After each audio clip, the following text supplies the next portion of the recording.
everybody. Welcome to Shades Tube.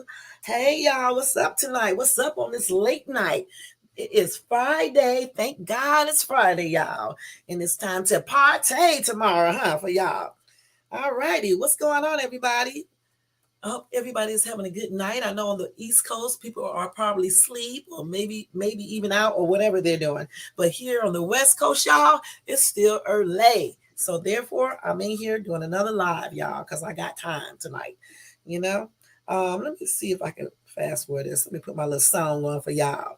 So how's everything going? Thank you for tuning in to Shades Tube. Don't forget the thumbs up. Don't forget to subscribe to the channel if you're not subscribed. Also leave a comment. If you want to join my chat, you can join it over here. And guys, just thank you and welcome. And welcome to everybody that's in the bushes watching too. Okay, so yeah. Wait a minute, y'all. I'm trying to wait to see if these people are going to let me put this on, y'all. My favorite song. Let me see. Let's see if I can play it real quick while I wait till some people come in. But anyway, guys, what y'all gonna do for New Year's? It's tomorrow. I don't know what I'm gonna do because it may be raining here because like it was raining today, but it was like drizzling. It wasn't like raining real hard. Y'all, I'm up here jamming off the song. Yeah. Okay. This is my jam right here, non-copyright music. Hey, hey. Now, I was thinking about doing a New Year's Eve thing myself, but since I'm on the West Coast, I don't want to be on the computer all night. So I don't know if I'm going to do one. I might just be watching someone else, who have more people and stuff. And hey, Elisa, how you doing? All right, you can ask me what you need to ask me. You want to come on the live stream or what? Yeah. Let me put this thing up here so in case anybody want to come up. Let's see. Okay, never do this right. Let me do this again. This is my jam, y'all. How you doing, Elisa? Let me put my message up here because I never put stuff up here.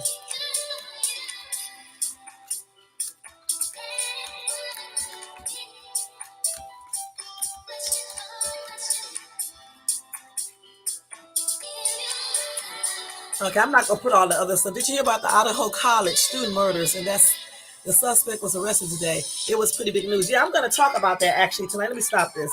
I'm actually gonna talk about that today. Well, tonight, along with I'm gonna finish my discussion on Andrew Tate, okay, his brother Tristan, and some more information that I want to give to you guys and everything.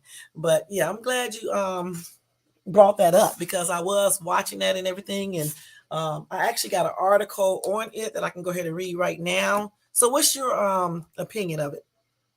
Let me go ahead and go back to this real quick. What is your opinion about that? Because, when it happened, I always said that, I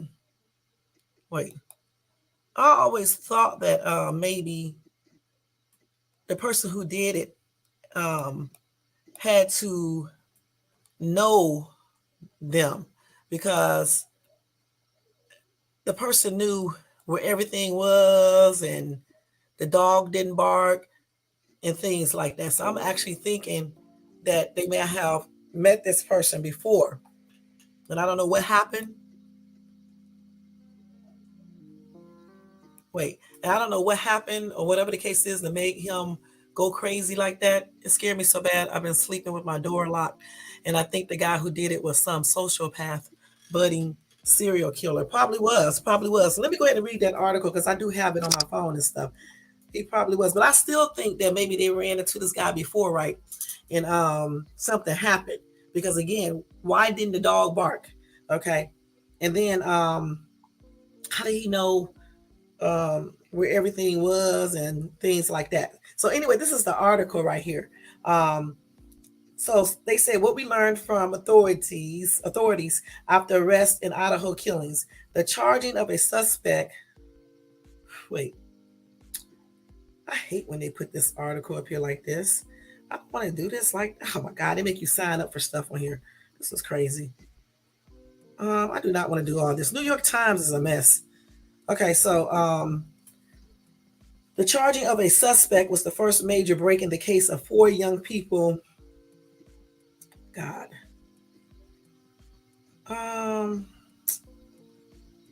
4 young people that were stabbed to death in Moscow, Idaho in November. The suspect was charged with, hold on for a minute, y'all. Hold on for 1 second. Let's see if I can pull this up somewhere else. New York Times try to make you pay for it. The suspect was charged with first-degree murder and felony burglary. Burglary. I can never say that, that word correctly. Let me go to another. Let me look this up somewhere else. Every time they give me articles, let me just look it up on something else because New York Times be doing too much. The Idaho murder. Let's see. Let me just look it up somewhere else. Idaho murder. They did a press conference. Let me see. 7 hours ago. Okay, let me use it. Do it from this one. Oh my God. Let's see. Yeah, that's a daggone shame. Let me let y'all hear this. Wait. So don't forget the disclaimer is everything in my video is protected by the Copyright Fair Use Act of 1976. Everything in my video is used for educational purpose, research, instructional, to leave comments, opinions, and what is the other one? In entertainment purposes. And everything in this video is protected by the Fair Use Act of 1976 that permits fair use. Okay, so listen to this, guys. Listen, wait.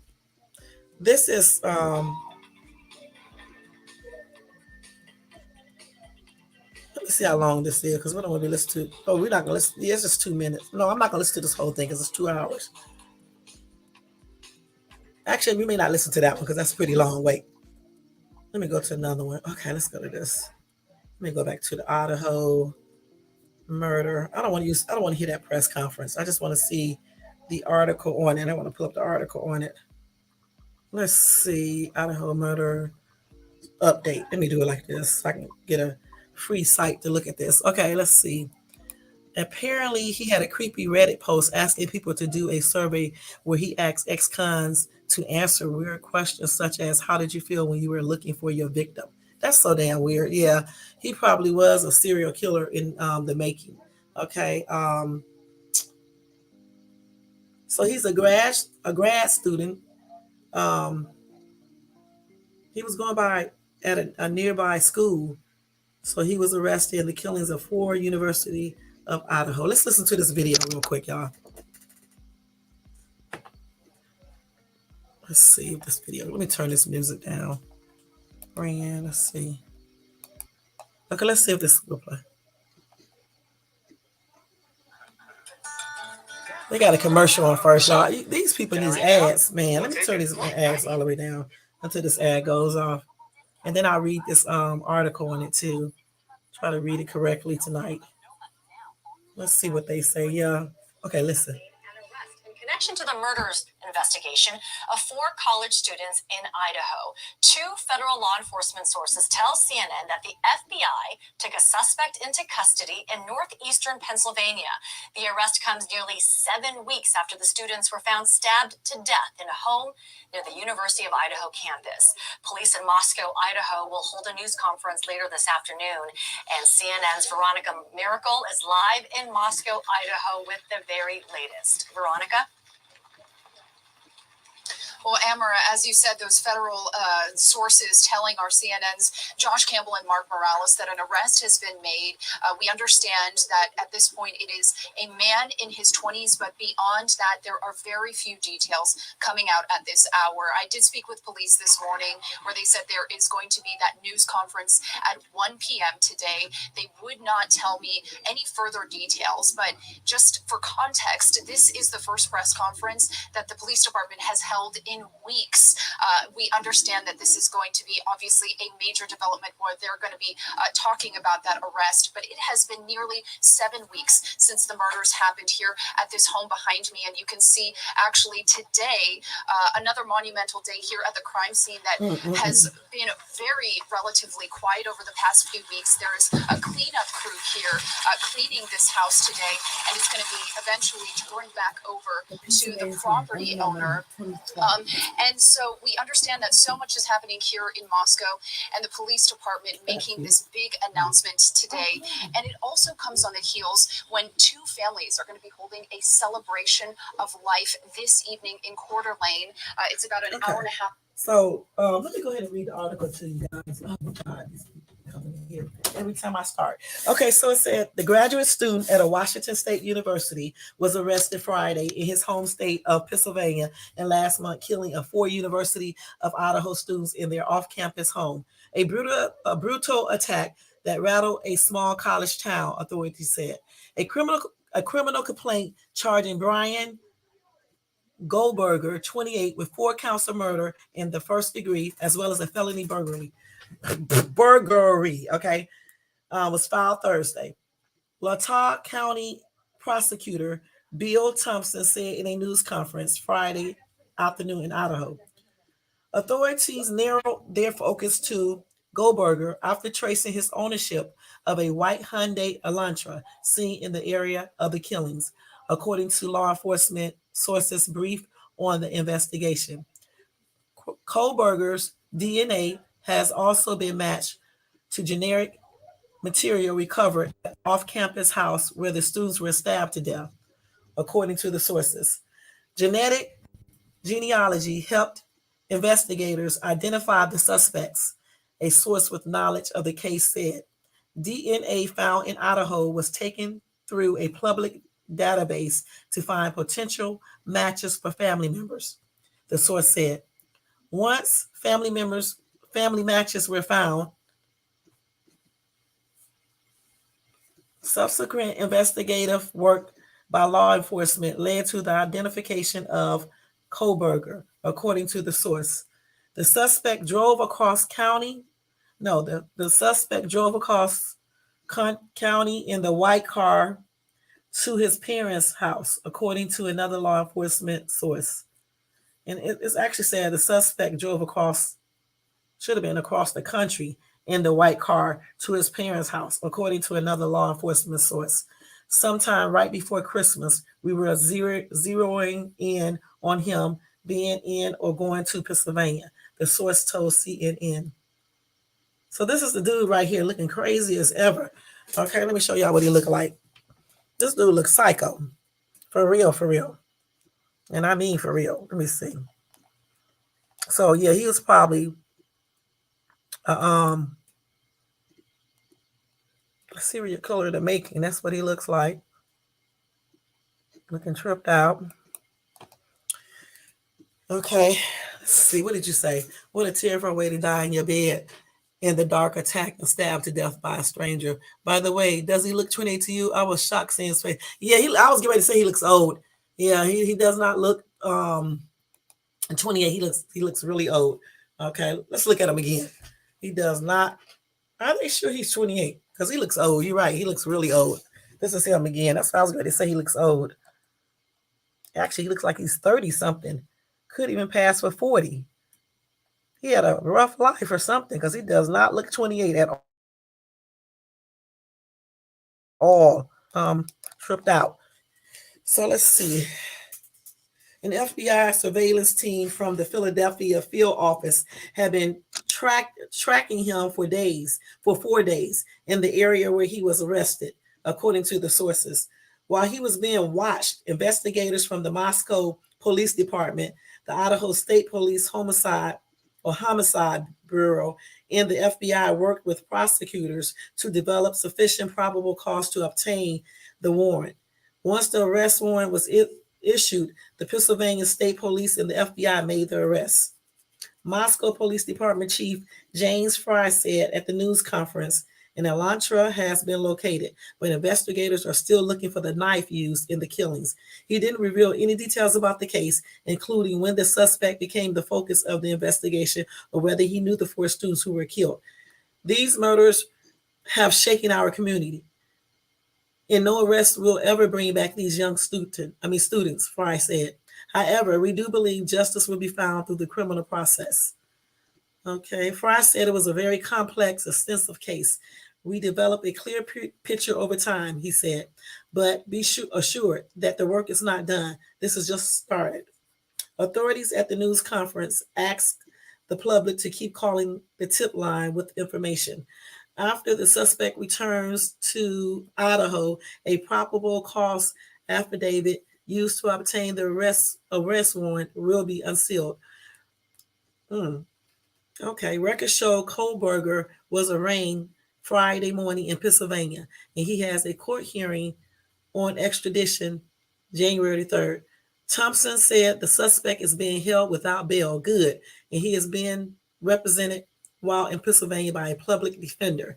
So he don't got no money really. Because the suspect was arrested in Pennsylvania, he has the opportunity to waive extradition and return to Idaho voluntarily. If he chooses not to return voluntarily, Moscow police will initiate extradition proceedings through the governor's office, Fry said.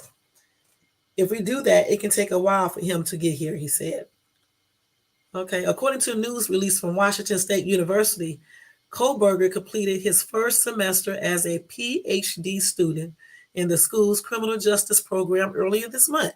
And I mean, so he was taking that criminal justice because he probably was taking the course, the majoring in it so he can,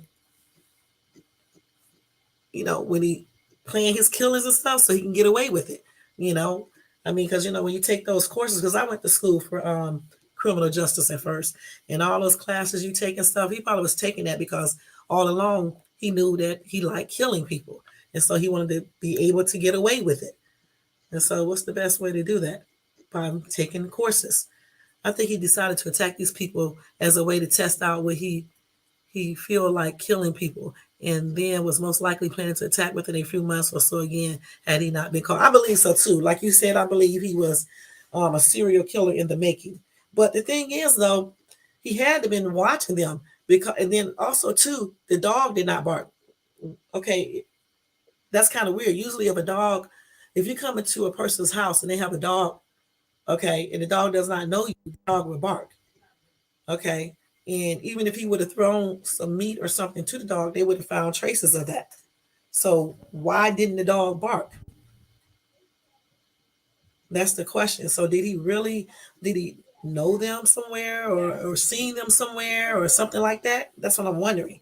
Because anytime a dog, you come into a house or anywhere around a person with a dog, usually the dogs bark, especially if it's like a break in or something like that.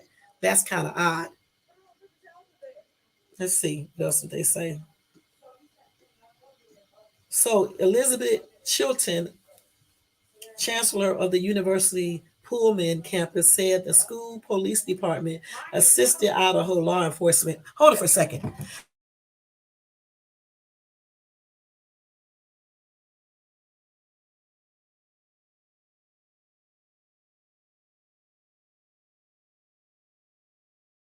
Okay, sorry about that, y'all. So I was saying,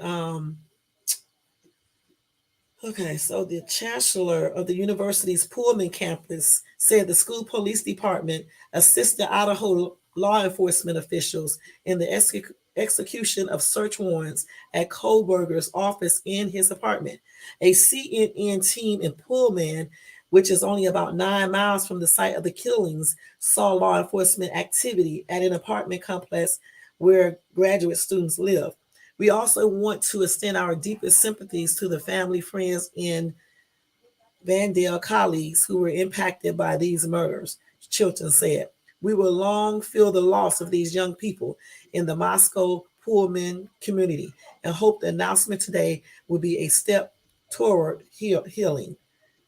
In a post removed from Reddit after Kohlberger's arrest was made, a student investigator associated with a DeSales University study named Brian Kohlberg sought participation in a research project to understand how emotions and psychological traits influence decision making when committing a crime. Okay, same thing you were just talking about, Elisa, read that again. Sought participation in a research project to understand how emotions and psychological traits influence decision making. Okay.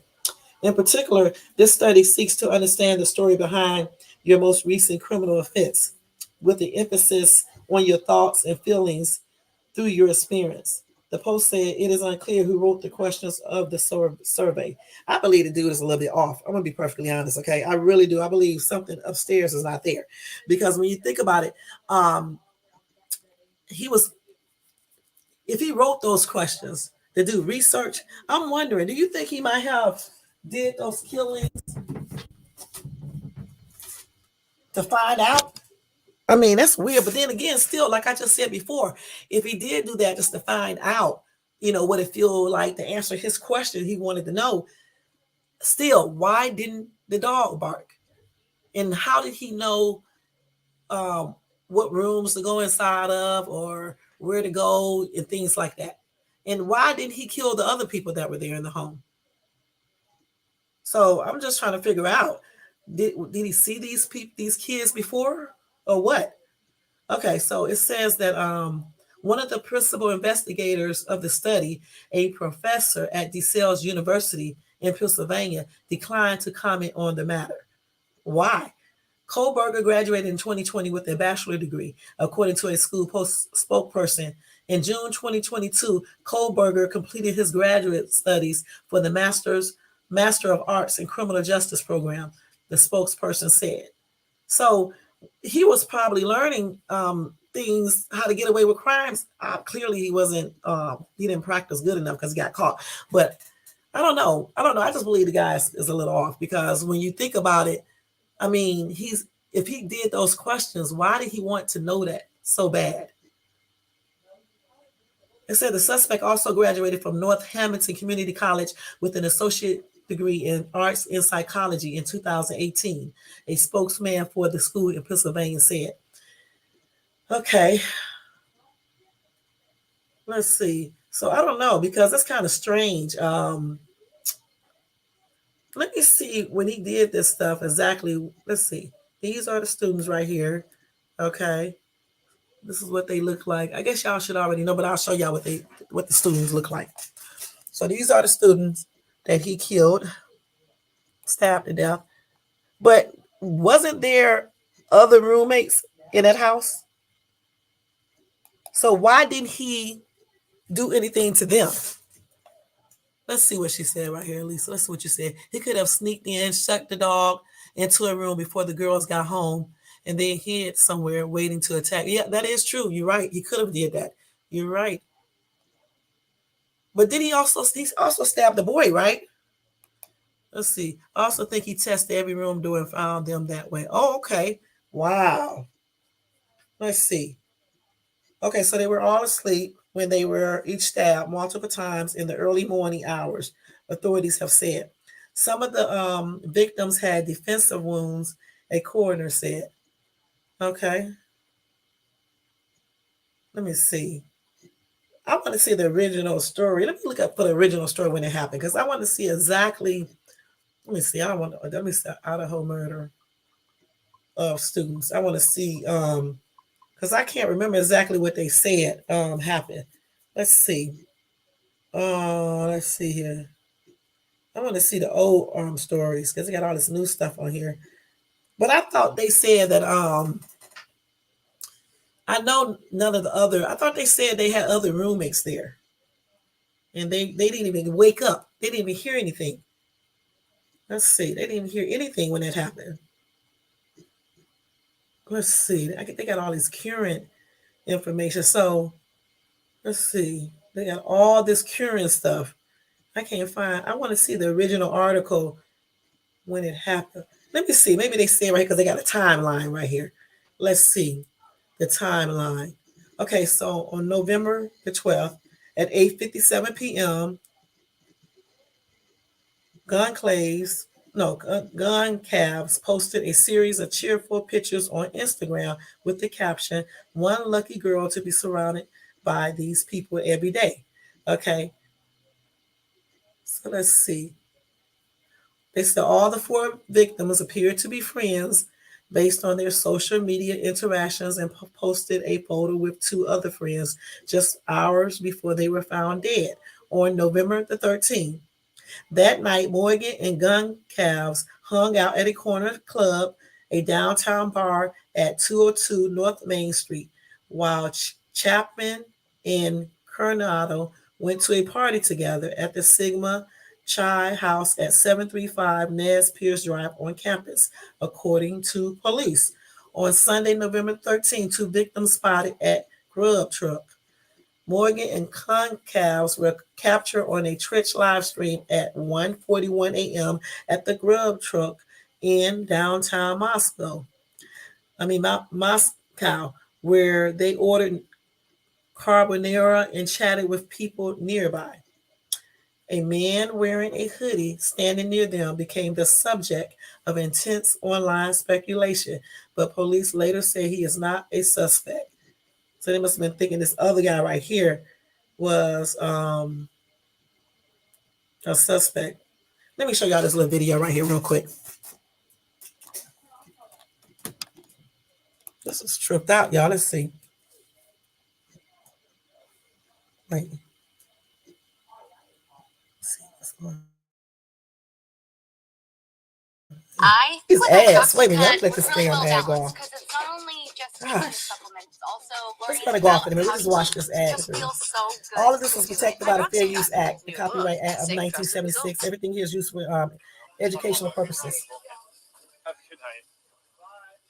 Hello. Welcome back.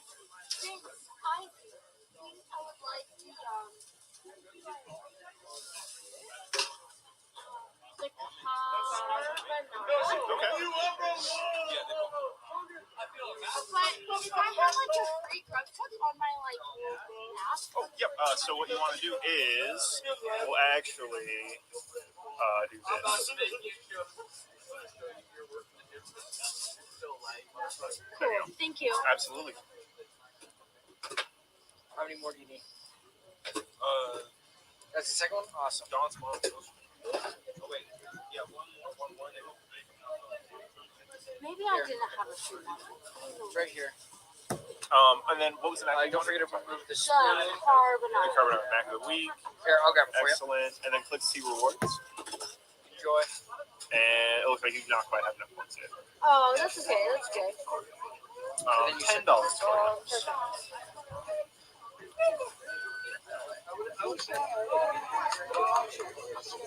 I do have a beef burrito pork here for you.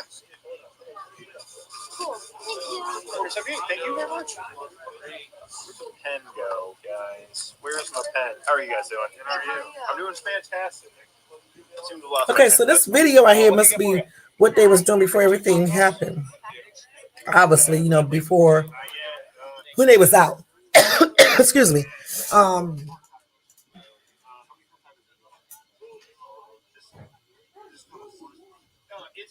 So I guess that man with that man in that hoodie in that video, they thought he had something to do with it at first, but then they cleared him. Okay. And they said a sorority driving service got them home at about 1:56 a.m., according to police and family. Said Chapman and Coronado, I think his name is Coronado, returned from home from Sigma Chi at about 1:45 a.m. The two female roommates who survived the attack returned home from their night out at 1 a.m. and didn't wake up until late that next morning. Okay. Olivia Goncalves told Inside Edition that her sister Kaylee called her ex-boyfriend Jack 7 times between 2:26 a.m. and 2:44 a.m. Police have cleared him as a suspect. Okay, so the murders. The 4 victims were stabbed to death with a fixed blade knife between 3 a.m. and 4 a.m.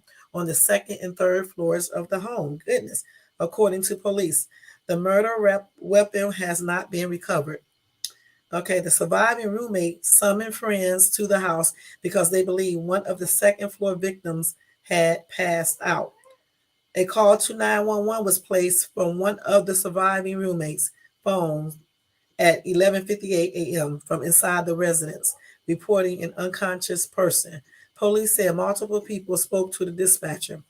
At 2 p.m. Sunday, the university notified students of the homicide and told them to shelter in place. Monday, November 14, conflicting accounts.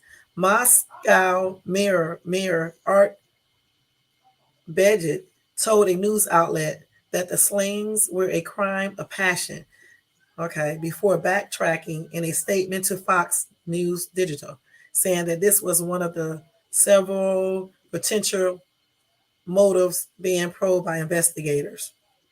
Police said they did not believe there was an ongoing risk to the community based on information gathered during the preliminary investigation.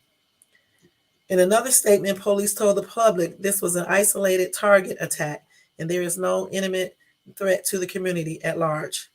Moscow residents, students, and victims' families complained about the limited and contradictory information being released by public officials. Okay, let's see what else they said. On Wednesday, November the 16th, new details emerged. Uh, at a press conference, Moscow Police Chief James Fry revealed to reporters for the first time that there were two female roommates at the home during the horrific attack and they were unharmed. That's what I'm talking about. I said that there were other roommates there and the person didn't do anything to them. That's kind of odd. Um, Fry did not identify the 911 caller or offer an explanation for the call coming in more than 8 hours after the slayings. There were no signs of forced entry, he added. Okay. He walked back earlier exertions that the crime posed no ongoing danger to the community. We do not have a suspect at this time, and that individual is still out there, Fry said. We cannot say there is no threat to the community. And as we have stated, please stay vigilant. Okay. And then on Thursday, November 17th, the coroner released the autopsy finding. The student caused and manner of death were officially ruled homicide by stabbings in a press release issued by Latah County Coroner Kathy Mabbutt. She said the victims were likely ambushed in their sleep with a large knife and each had multiple stab wounds.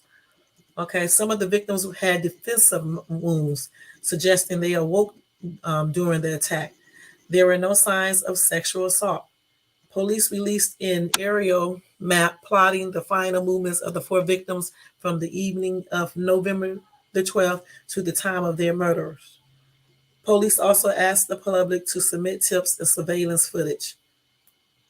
On Monday the 21st, police dismissed potential connection between skinned dog and murderers. An Australian shepherd found skinned and filtered. No, skinned and filleted 3 weeks before the killings isn't related to the homicides, police said. Detectives also revealed for the first time that Guncalf's dog, Murphy, was inside the home when the students were killed. Let's see what he said. Police said in the press release that they pursue hundreds of pieces of information related to this topic and have not been able to identify or verify the identity of a stalker. Okay, let's see. Detectives later said they looked into an incident in which a man had followed Goncalves around in a store in mid-October, but called it an isolated incident. How do they not know that wasn't that man who followed them? I'm telling you, this dude probably was targeting, was watching them or whatever the case is. So they said a 1999 double stabbing in nearby Pullman, Washington, and a 2021 double stabbing in Salem, Oregon, do not appear to be connected to the King Road murders, police said. Okay. Idaho Governor Brad Little also announced that $1 million in state emergency funds will go toward the ongoing investigation. Okay, they towed the vehicles away on November the 29th. 5 vehicles were towed from the King Road home to a city lot to be stored. They were previously searched and are still part of the crime scene. Then on the 30th of November, people cleared as suspects. Hundreds gathered for a vigil at the University of Idaho, and the families of 3 of the 4 victims addressed the community in the heart-wrenching statements. Okay, I'm not going to read all that. Okay, let's see. Meanwhile, the lack of a coherent message from public officials Solved further confusion. Latah County Prosecutor Bill Thompson said one of the victims was undoubtedly targeted in an interview. I still say somebody was too. I really do believe that because I don't believe that.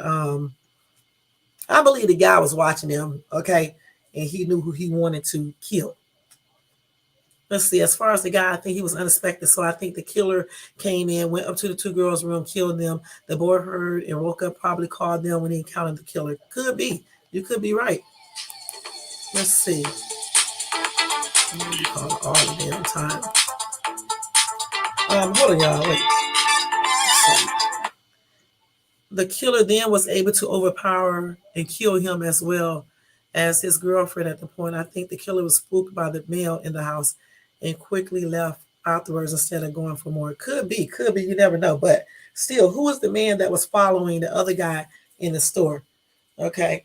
Hours later, the Moscow Police Department called Thompson's comment a miscommunication and said they had not officially deemed the murders a targeted crime, appearing to walk back their earlier assertion. The next day, police clarified that they continue to believe the attack was targeted. Police also released a list of people they do not believe are involved in the crime. The two surviving roommates, the man in the grub truck surveillance footage, the driver who took Mogan in Guncalves home, Guncalves' ex-boyfriend, and any individual at the King Road home when the 911 call was made, and the sixth student on the list who had moved out months earlier. Damn. Okay. I don't know.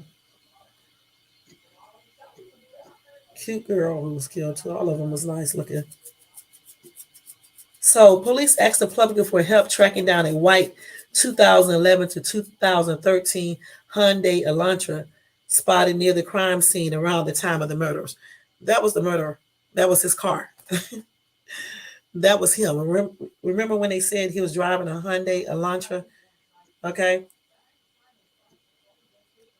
And it was spotted near the crime scene. That was the murderer right there. Investigators believe the occupant of this vehicle may have critical information to share regarding the case. Yeah, he sure did because he was the killer. Okay, let's see. In an exclusive interview with Fox News Digital, Steve Guncalves said the victim had big open gouges and called police cowards for not sharing more with the public. That's sad. Guncalves said his daughter's injuries definitely did not match Mogan's wounds. They may have been individually died from the exact same thing, being stabbed, but there are more details, he added. They are not even close to matching. So when the dude did it, he must have stabbed some of them more than he did the other ones, I guess, or deeper, or whatever the case is. Let's see. Detectives collected 8 hours of surveillance video from a gas station in Moscow where a clerk saw a white sedan pass by at 3:45 a.m. on the morning of the murders. Is that a Hyundai Elantra? It looks like it is. That's that man's car, I believe. So a white car on Highway 8 in Moscow, Idaho, was passing around 3:45 a.m. on November 13th, according to a clerk who found it while reviewing security footage. Okay. The clerk told Fox News Digital that she had been reviewing the tapes a little bit at a time over the past few days, looking for clues in her downtime. Police haven't commented on whether the white car is the same Hyundai Elantra they are seeking. I bet you that is that same car. A Facebook group dedicated to the Idaho murders exclusively shared hunting surveillance footage with Fox News Digital that showed Guncalves and Morgan hours before they were killed. The best friends were walking in downtown Moscow with a man who looks like the same student in a hoodie seen in a video moments later, standing near them when they ordered pasta from Grub Truck.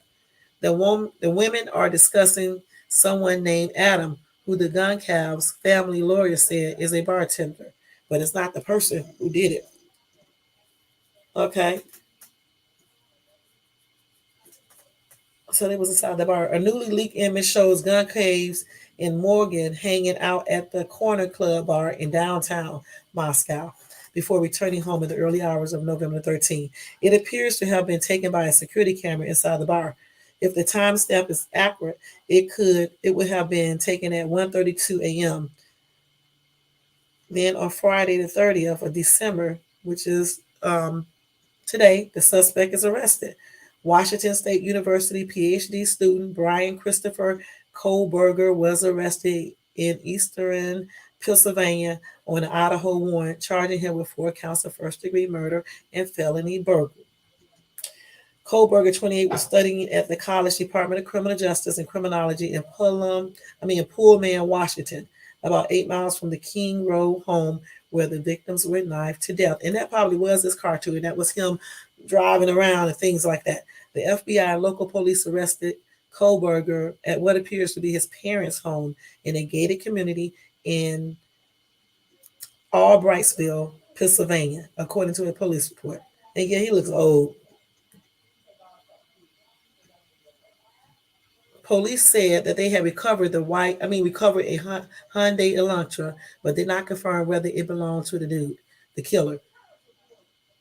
You know that was that same car, because wasn't that car white? That was that same white car that was passing by, circling around the bar or whatever the case is and stuff. I still say he was watching them. I do not believe he just randomly came into their house and just stabbed them like that. I believe he was watching them and he planned everything for whatever reason. I believe he's a little bit off, got some mental issues going on. He majored in criminology. He also got a degree in it, right? And then he was going for his PhD or master's or something like that. I can't remember what it said, but he studies that. He also studied a major in psychology. So he was studying things about, doing crimes and how people act and what make them do it. All in all, he wanted to kill somebody. Okay, he wanted to do this. Okay, he probably concocted all this stuff up in his mind. He probably started having like a what is the obsession with doing stuff like that. And I believe he watched them because he didn't live too far from them. I believe he watched them and he planned everything point blank. I don't believe he just did this randomly and stuff. And then once again, he didn't mess with the other 2 girls, right? And like Melissa said, he might have got scared and ran off when the boyfriend woke up or whatever the case is. I don't know. But I believe, to me, it sounds like he was watching. Okay. And a lot of times before people actually do crimes anyway, they usually watch their victim. Okay. They really do. Now, some people don't, but a lot of times they do. They watch you for a while and then they plan what they want to do and how they're going to do it and things like that. And then once again, too, okay, you may be right when you say he might have put the dog in the room, but how would he have put the dog in the room without the dog barking or trying to bite him? Did he give the dog something to eat to con him in the room, like throw some meat in there or something like that? And if he did, good and well, this had to be planned. Because how did he know they had a dog? How would he have known they had a dog? Okay, because he would have to know they had a dog in order to bring something to the dog to get the dog into the room. You see what I'm saying? So he had to be watching them if he put the dog in the room. And if he didn't, and the dog did not bark or anything else, so why didn't the dog bark? Anytime a stranger comes around an animal, a dog, especially coming inside the home, the dog is going to bark. And then also, too, they said there was no forced entry. So how did he get in the house? Did he have a key? Did he come through a window? How did he get in the house? Wasn't the doors locked? So, this is very odd. Okay, why come they not telling us everything anyway? How did he get in the house? They said there was no forced entry.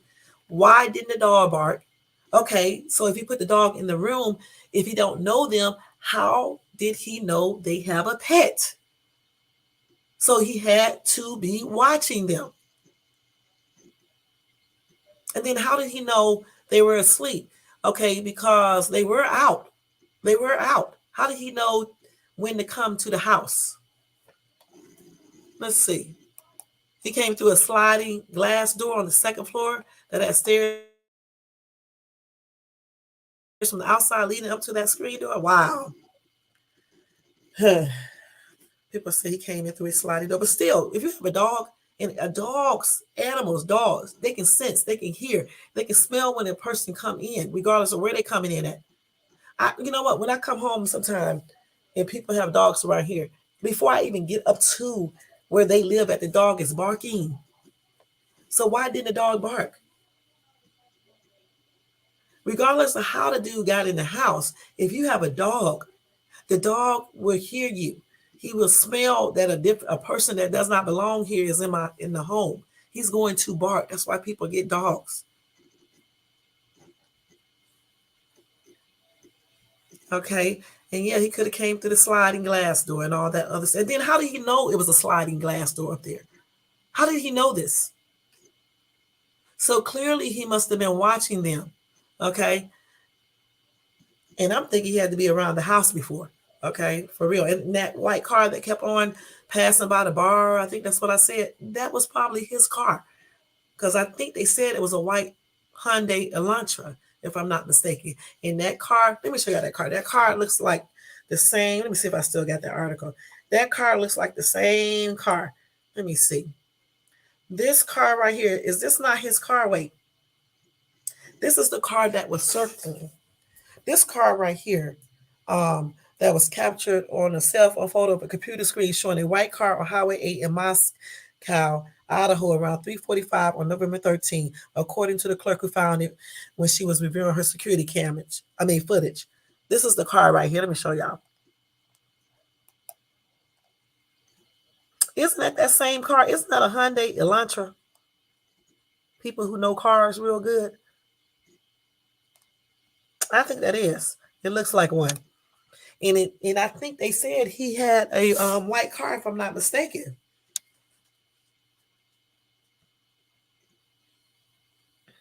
And then that car passed by around 3:45 too, on the morning of the murders.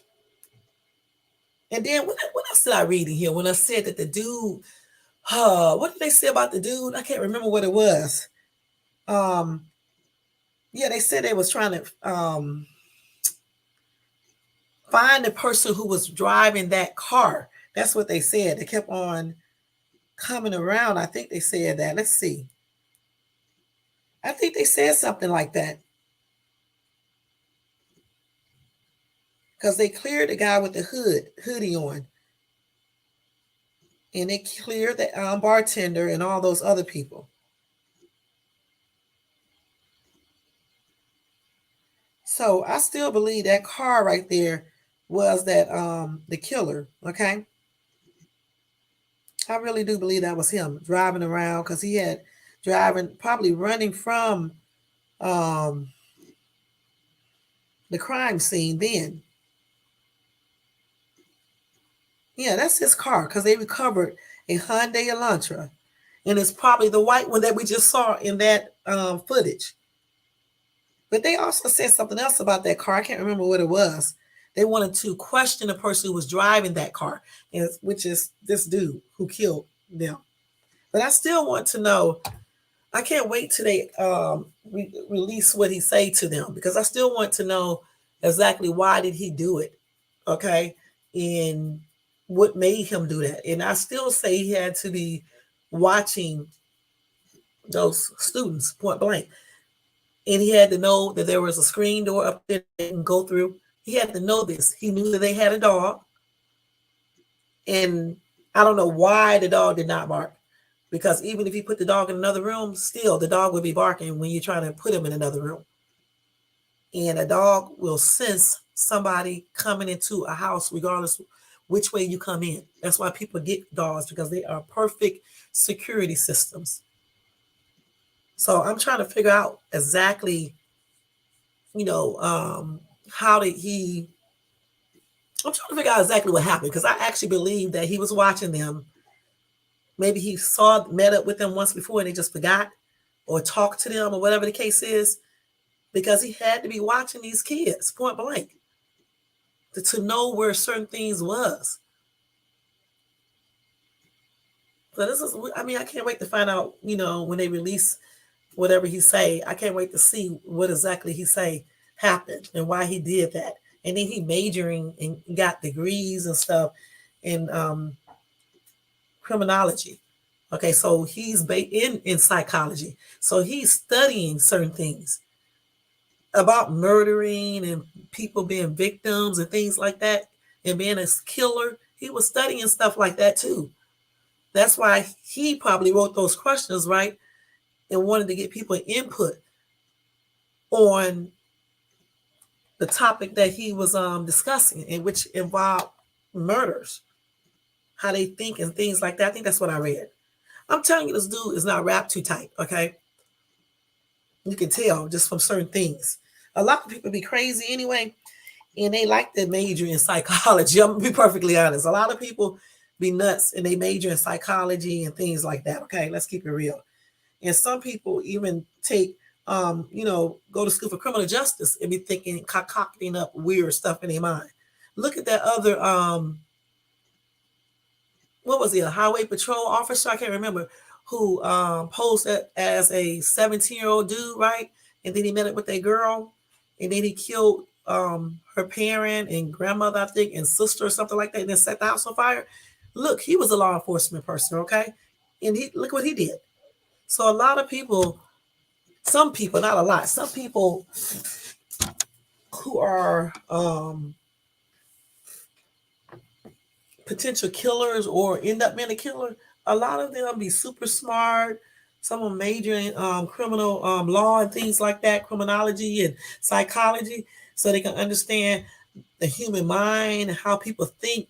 You know what I'm saying? Because once they get a good understanding of that, then they can plot and plan more efficiently when it comes to doing crimes against people. So I mean, he probably had all this planned from the get go, y'all. To be perfectly honest, to kill somebody, and then when he seen the targets that he wanted, he probably watched them. I'm sure he did because he knew where the screen door was. He knew. How did he know it was unlocked? He had to be watching them. How did he know he could slide that door open like that? And then the dog. Then the dog. And then when you do crimes like that, you have to practice to know how quick you have to be, and you know, it, do you think people will be around? What time you need to do it so you can get away with it? You have to plan all these things. It's not like he just came and randomly did it. Look how long it took them to find out. And they seen his car on that footage. So it's going to be something to find out exactly what he was thinking, how he planned this, why he did it, and what's going to happen next. Okay, and when I get more updates, guys, I'll let you guys know. My condolences to everybody who was killed in there. My sympathy and stuff goes out to their family members, friends, and everybody, that was and is affected by this, you know, horrible acts that this dude did. And I hope he really gets everything that he deserves, point blank, because it's just plainly ridiculous what he did, you know. Okay, let's go ahead and go to the next story. Let's see. That's sad. People need to stop doing all these crimes and stuff and doing the most. Let's see. Okay, so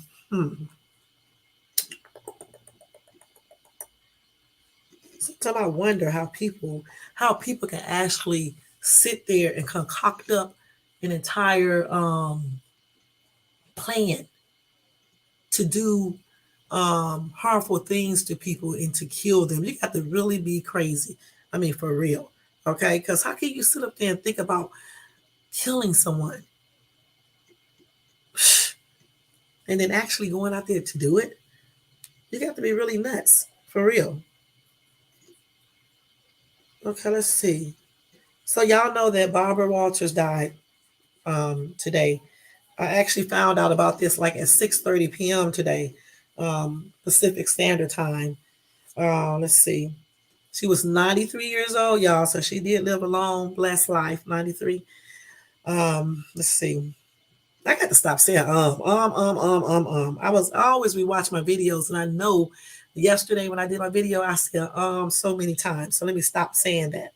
So Barbara Walters, a broadcast legend and pioneer who became the first woman to co-host a morning and evening newscast, died at age 93, ABC News announced during a live special report today. Barbara Walters passed away peacefully in her home, surrounded by loved ones. She lived her life with no regrets. Her representative Cindy Berger said in a statement to USA Today, she was a trailblazer not only for female journalists but for all women. Okay, so my condolences is extended out to Miss Walters' friends, I mean family, friends, co-workers, and everybody. This is very sad, and rest in paradise to her. Yeah, I used to watch her and stuff. She retired in 2014. Mm. And y'all know who she is. I know y'all know who she is. If you don't, then where you been? Okay, because everybody know Barbara Walters. Let me show y'all who she is in case you in the Twilight Zone or something. But she died today at 93. She lived a long, blessed life, and that's a blessing. She passed on peacefully, and that's a blessing. So again, my condolences to her family, and to her friends, co-workers, and everything. And rest in paradise to her. Okay, so I just wanted to tell you guys that in case you didn't know. It was all over the news, so you should know that. Okay, it was all over everything. As soon as it happened, like 15 minutes, I think they notified. I think they said she. I think she passed on. I don't know if she passed on at 6:30, but that's when I got the information on my phone. 6:30 Pacific Standard Time. So I don't know exactly what time she died or anything, but that's when they notified us here and stuff in Cali. And that article came from the USA Today. Let's see what some comments said. Somebody said, so sad. Last year was Betty, and this year is Barbara. This end of years always take great ones. Somebody said they both died this year. Okay. Somebody say, we thank her for her many contributions to the world of journalism. She was one of the greatest. Godspeed, Mrs. Walters. Okay. Let's see. I don't want to read this stupid comment right here. People say stupid stuff at times. Okay, that's stupid. Somebody said she had a wonderful life. Rest in peace, my love. Okay. Hmm. Somebody said she was responsible for the view. Okay. I used to watch the view. I liked it at first and stuff. Then, I stopped watching it eventually. But I used to watch the view, y'all. Yeah, I used to watch it because I used to like it and stuff. Yeah, I liked her. I liked her and stuff. So, I mean, I didn't see anything wrong with her. Somebody said if she's the same journalist in that interview with Trump and tried to make him look bad with ridiculous questions, is that her? It's called. It's not Carmen. This lady was 93 years old. What is this person talking about? She lived a long, blessed life. 93. That's a long, long life. What is he talking about? I hope he better hope he can live to 93. Okay, and then she was successful. She did her dream career, did all those famous interviews, had a beautiful life, and then she died peacefully. Okay, so what is he talking about? I think she was blessed. That's silly. 93, she was almost 100. A lot of people don't even make it to 93. Some people don't even make it to be 70, let alone 93. Damn, she could have been, let me see, 77, 87, 91, 2, 3. She could have almost been my mom's mom. Okay, almost. So she lived a long time. She really did. And still looked good and everything. So, I mean, like I said, I thought she was good. And I think she lived a long life and she was actually blessed. And then she had a peaceful Passover. So, again, she was blessed. And so my condolences to her and to her family and to her friends, colleagues, and all those people. And rest in paradise to her. Point blank. Okay, let's go ahead and move on.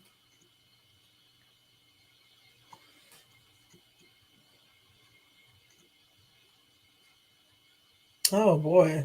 This is the same lady who found this man who was outside screaming in the snow. I don't know. Okay, let me go ahead and read this next story, guys. Wait a minute, let me get it. There's a lot of different stories on here. Let's see. Hmm. Let's see here. Oh, I got that story, the update on what's his name? God, what's the God. Christopher. Let me see what I did do with his article because I do have it on my phone. Let me see.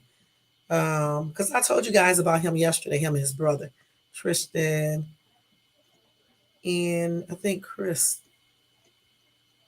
Let me see. Let me look up his stuff because I don't know what I did with it.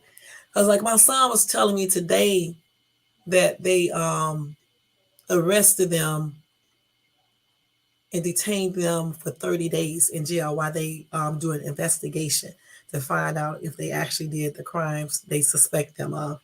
Okay, let me type that up and see what happened to update. Christopher, I think his name is Christopher or Christian. I think it's Christian. Let me see what's his name. Let me just put it like this because it'll come up right. And Tristan. This is 1 day ago. Andrew takes break silence out the rest with cryptic. So what was this cryptic message? Well, my son did tell me what it was, but I forgot what he said. So it says four-time kickboxing world champion Tate was arrested by police in Romania after his luxury home was raided and has taken to social media to release a brief message.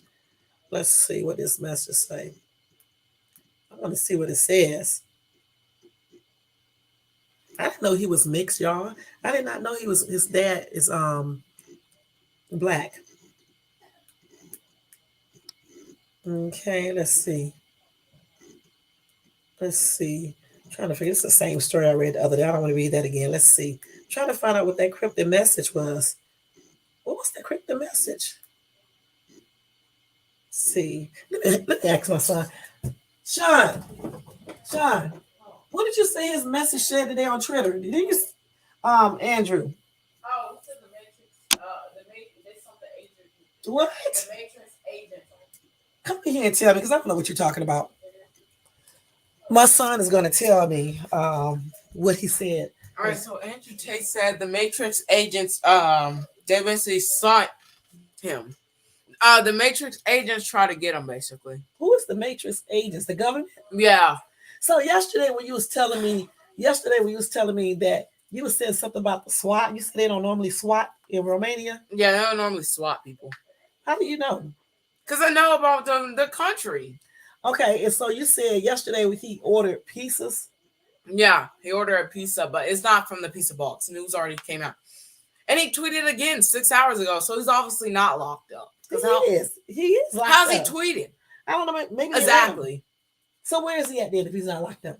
At his enrollment in Mania. How you know that the cops arrest him, but in reality, they are talking to him and letting him be on his phone and all that. It's not like they're trying to make it seem like he's locked up in prison far, far away, somewhere deep on earth. This is what he wants. He wants people to talk about him. I'm pretty sure he don't want to be in jail. Oh, I see it right there. He said, yeah, the Matrix sent their agents. No, okay, that's the message he wrote. Oh, you said the Matrix. Okay, but what about all this little stuff he's been saying about women on his podcast? Oh, and he's not Muslim either. He's Islam. Islam and Muslims the same people? No. Oh, okay. I'm neither. I'm Christian. But okay. That's what he is. Okay, so what's the difference? Oh, I'm not going to ask you. I'll look it up. So he Islam. Yes. Okay. Okay, but he got a black dad, right? Yeah, his dad's black. And his mom is Arabian? Yeah. Arabic?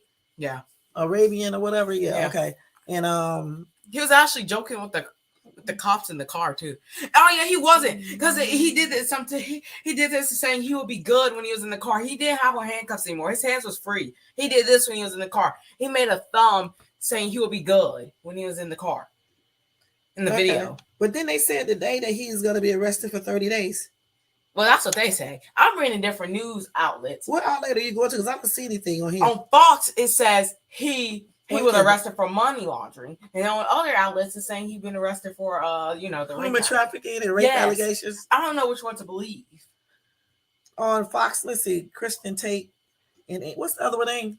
Andrew Tate. Here, you can look it up on Christian, isn't it? I don't need to look it up on the answer. It's on here. It's Christian and just Andrew. Type in Andrew. Just type in Andrew. Andrew.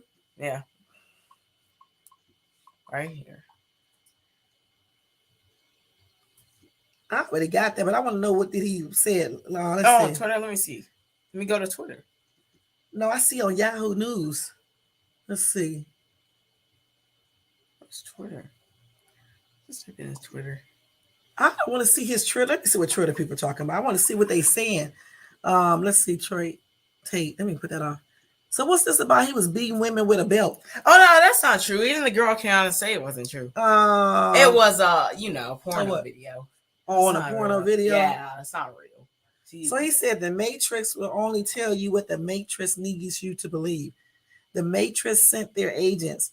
Men go through. Let me see what this crazy ass dude said. I'm just playing. Let me see what he said. I don't know. Oh, that's this little page, huh? Yep. I just want to see. Elon Musk said he thinks people are in the Matrix too. No, that's not it. Let's see. That's the Matrix will only tell you what the Matrix needs you to believe. Then, okay, 9 hours ago, the Matrix sent their agents. Yeah, so that's all he said. That's 20 hours ago. He was taped 6 hours ago. He wrote this one. The Matrix will only tell you what the Matrix. How is he texting in jail? That's what I said. How is he texting in jail? Is he? Some of these people. That is suspect. Let me see. I don't want to retweet this man's stuff. I want to hear about those damn allegations. Okay, y'all. I want y'all to hear about that. Let's see.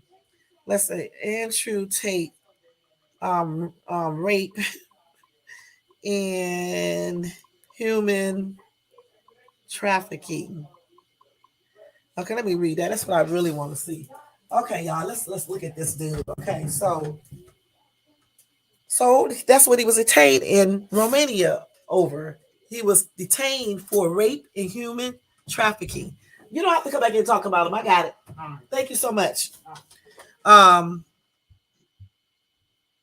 So let's see. So they just updated 4 hours ago. So let's see what they said on here, y'all. Let's see what they said, okay? Let's see. Tonight, social media provocateur and ex-kickboxer Andrew Tate facing legal trouble in Romania. The former reality TV star, along with his brother Tristan and 2 others, were apprehended Thursday in Bucharest on suspicion of human trafficking, rape, and forming an organized crime group, according to Reuters. Prosecutors say they found evidence that 6 women were abused, adding that the suspects were exploiting them and forcing them to make pornographic content. A lawyer representing the brothers confirmed the arrests and that a Romanian court agreed to keep Tate detained for 30 days, adding that he felt they were, quote, no grounds for taking the most drastic measures. The brothers had been under investigation since April, according to prosecutors. Tate, a former contestant on Big Brother, every single thing is going to change. Everyone who is friends now will not be friends 10 minutes after I arrive.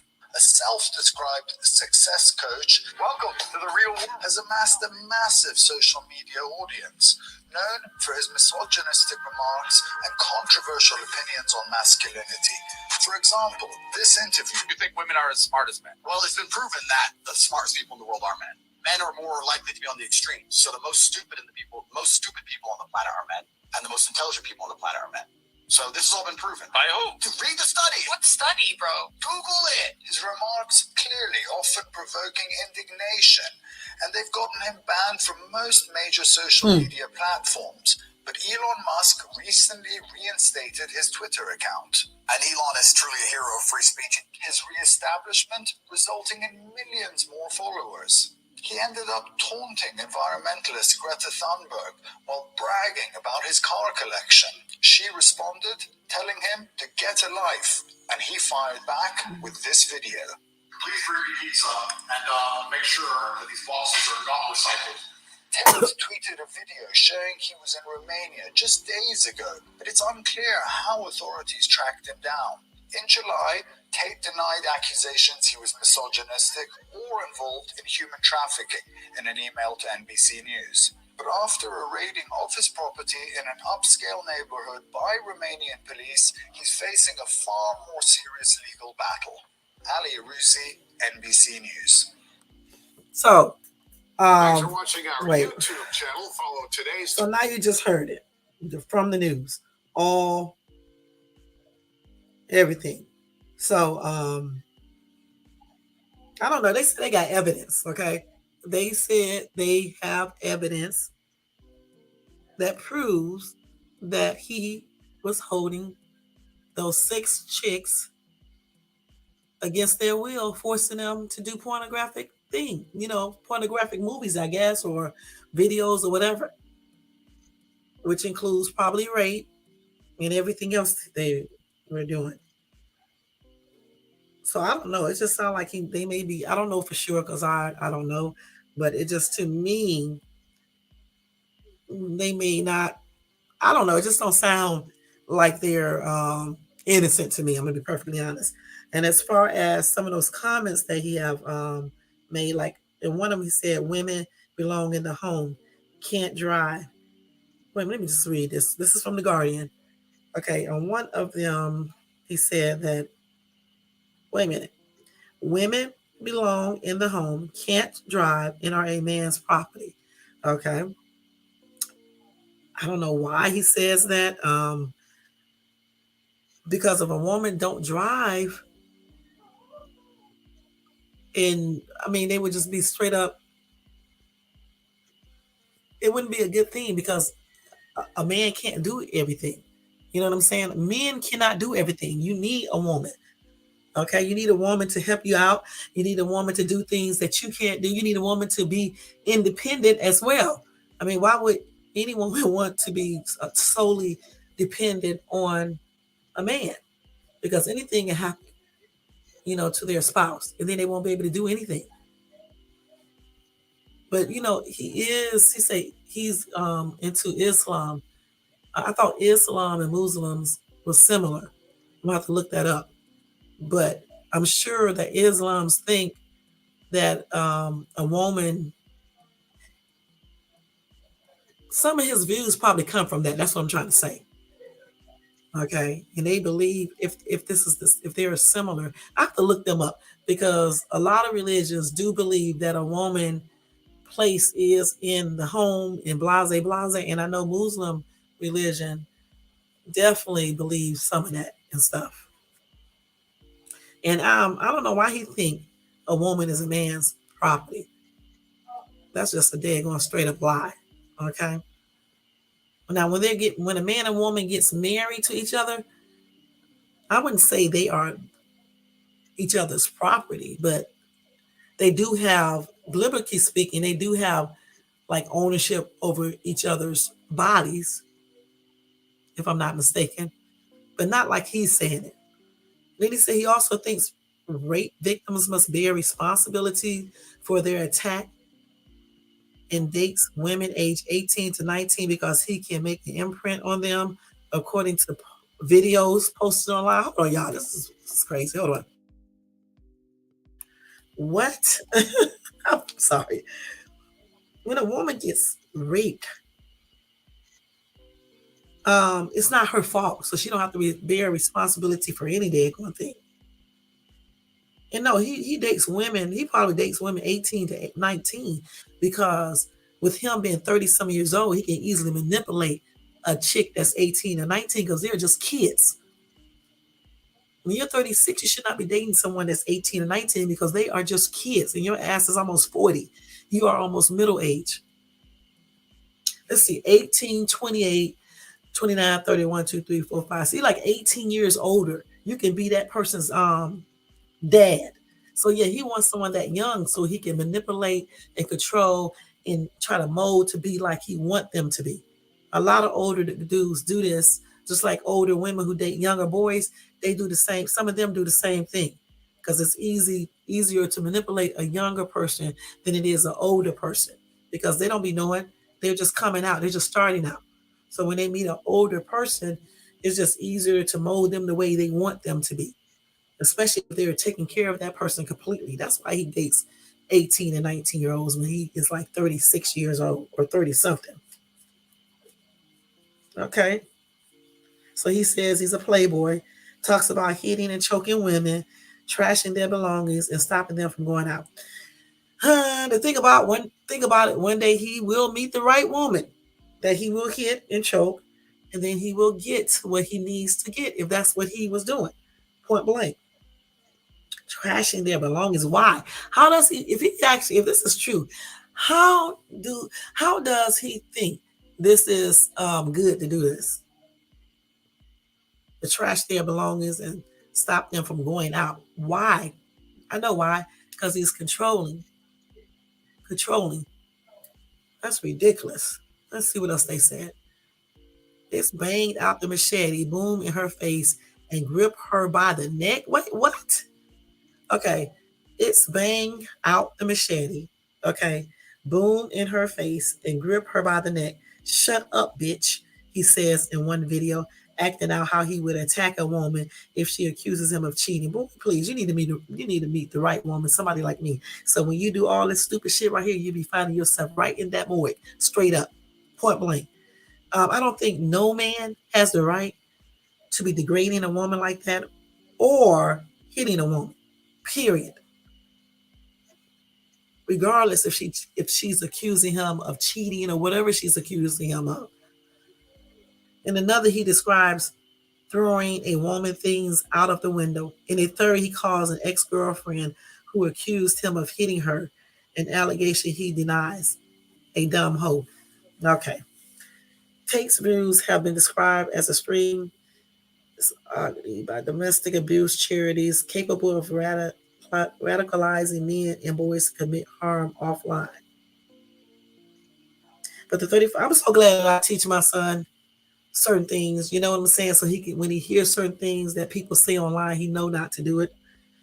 And he is 35 at this article, at the time this article was written. But the 35-year-old is not a fringe personality lurking in an obscure corner of the dark web. Instead, he is one of the most famous figures. He is one of the most famous figures on TikTok, where videos of him have been watched 11.6 billion times. Okay. You know what? Surprisingly, I have never seen any of his videos.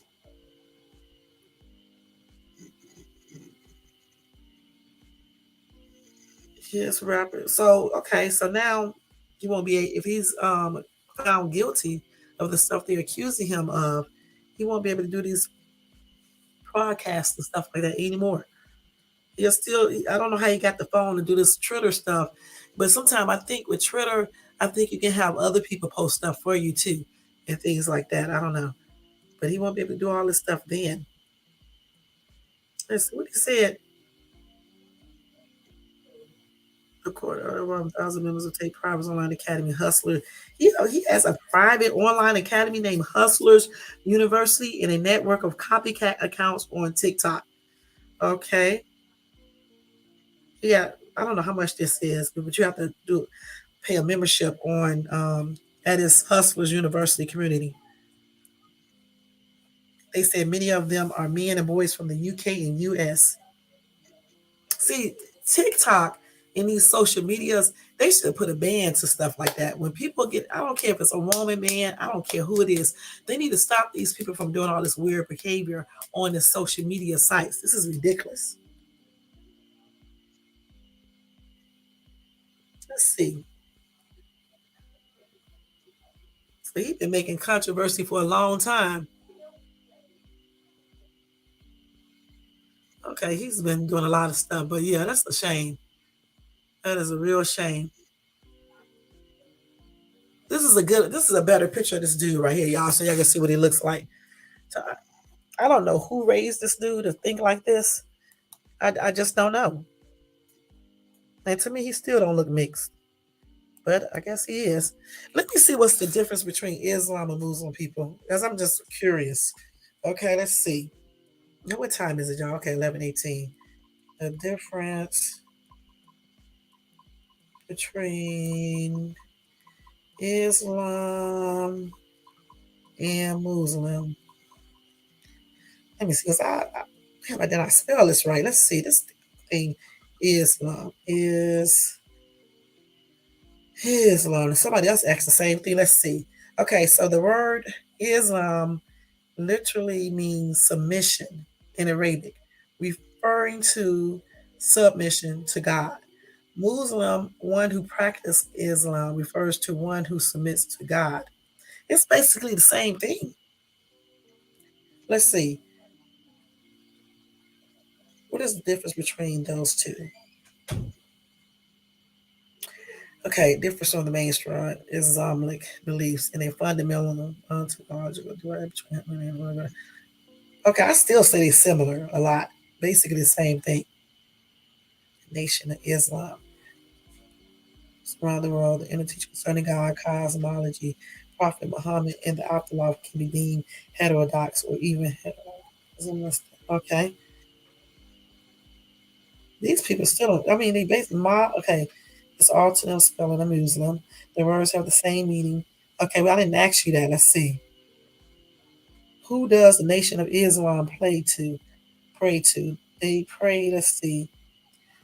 It's only one God whom they claim came in the person of Wallace Muhammad, and Elijah Muhammad is the messenger of God. That's the main beliefs of Islam. Muslims, same thing. Okay. Let's see.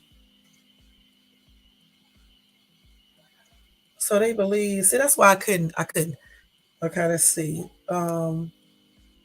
See, originally the two denominations were united, but after the death of the Prophet Muhammad, in 632 AD, the Sunni and Shia Muslims split. The Sunnis became a more conservative denomination, but the Shia Muslims stayed more traditional. So one is more conservative and the other one is more traditional. They're the same. Okay.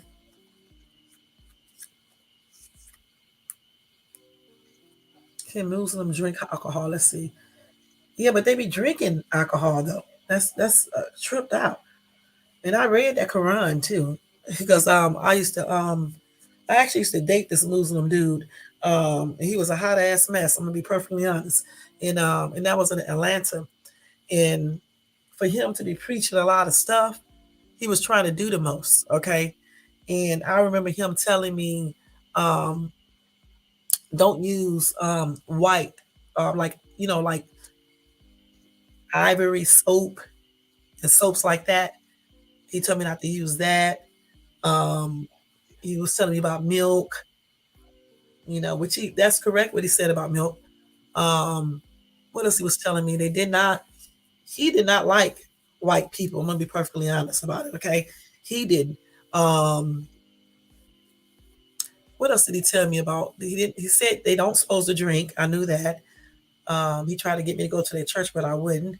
Um, and he claimed they don't do certain things, but he was lying about certain things. You know what I'm saying? And to me, he was fake. Okay, so that's why I had to stop talking to him. And he was exactly how, not disrespectful because he never disrespected me or anything, but he definitely believed that a woman's place was like in the home, and we're definitely beneath the man 100%. Okay, because like I remember when I used to walk down the street with him, definitely he had to walk on the outside or in the front. I can't remember and stuff like that. So they have a lot of different beliefs and stuff like that. And I also had some Muslim and Islam friends. Okay, and I remember one of them giving me the Quran to read, and so I did read some of that and everything. But I didn't agree with a lot of stuff. Okay, I'm gonna be perfectly honest and stuff. But um, they just be like any other people in different religion. A lot of them be hypocrites. Okay, point blank. I hate to say that. Say one thing and do something different. You know what I'm saying? And my friend, other dude, he also believed that a woman's place was basically in the home, no working, no driving cars, cover their hair, wear their little traditional attire and all that. Okay, both of them was like that because that's the religion, you know, and but I just couldn't. I just couldn't. And then the beliefs, okay, believing that this person is the prophet and all this stuff. I just couldn't do it. I just couldn't do it. So I still stayed friends with the other guy because they used to work at my job, and we was all friends and stuff. But I never did attend their church or anything else. And then the guy that I was dating, we dated for about maybe a couple months, and I had to let that go because everything he was telling me, he wasn't living up to the things he was telling me. Because even at that time, I was like, no to fornication. I have done that so many times where was celibate. You know what I'm saying? And he claimed that he was down with all that, but when it came down to it, he wasn't down to it. Let me tell y'all something. That's when y'all can tell somebody is really true to their religion. Is when they tell you that they are celibate, right? And they don't fornicate, and then all of a sudden when they start talking to you, it changes, and they start trying to fornicate. That's when you know they're not true. I do not like it when people lie about certain things like that, because to me, if you tell me you are celibate and you're not going to fornicate, I believe that. I really do. Even though people be laughing when a dude tell me they don't fornicate or they're celibate, and I go to other dudes, they always be laughing and telling me the dude is lying and stuff. And I remember telling my ex about that. He was telling me a certain person was lying to me and stuff. And I didn't believe my ex at the time. But then eventually I found out, you know what I'm saying? And my ex was right. Okay, so a lot of times when I meet dudes, because I tell them that I am celibate and I don't fornicate, of course I wouldn't be doing that now because I'm still legally married. But when I become single, I'm still not going to fornicate and stuff like that. And I tell them this, they always pretend like they don't do the same thing. I don't know why people play like that. And then they be acting like they be so religious and stuff. But yet, when you start talking to them and stuff, then they want to fornicate and stuff. And then you find out that they weren't celibate. I don't know why men lie like that though. If you weren't celibate, just say you're not celibate. Why are you trying to pretend like you're celibate? Because I'm telling you I'm celibate. Okay? I don't understand that. And then you try to pretend like you all up into the Bible, you all so religious. Okay, that's why I don't do different religions. I'm just non-denominational. I told you guys that before. You know what I'm saying? Because a lot of people are so fake. They be saying one thing and doing something totally different. And I don't know. And that's when I came in contact with that Muslim dude. He was telling me he don't do this, he don't do that, but yeah, he was trying to fornicate, and I wasn't having it. I don't believe in doing all this type of stuff. If I say I'm not going to do it, you know what I'm saying? If I'm into God and stuff and into the Bible, it's just certain things I'm just not going to do. You know what I'm saying? I'm just not going to do it. It's a reason why he says don't do these certain things. You know what I'm saying? I think this is another reason I don't get drunk and stuff like that. Because I honestly believe when you're intoxicated, whether it's with weed or alcohol, it opens up your mind to a lot of different things. You know what I'm saying? And a lot of you become vulnerable to certain things too.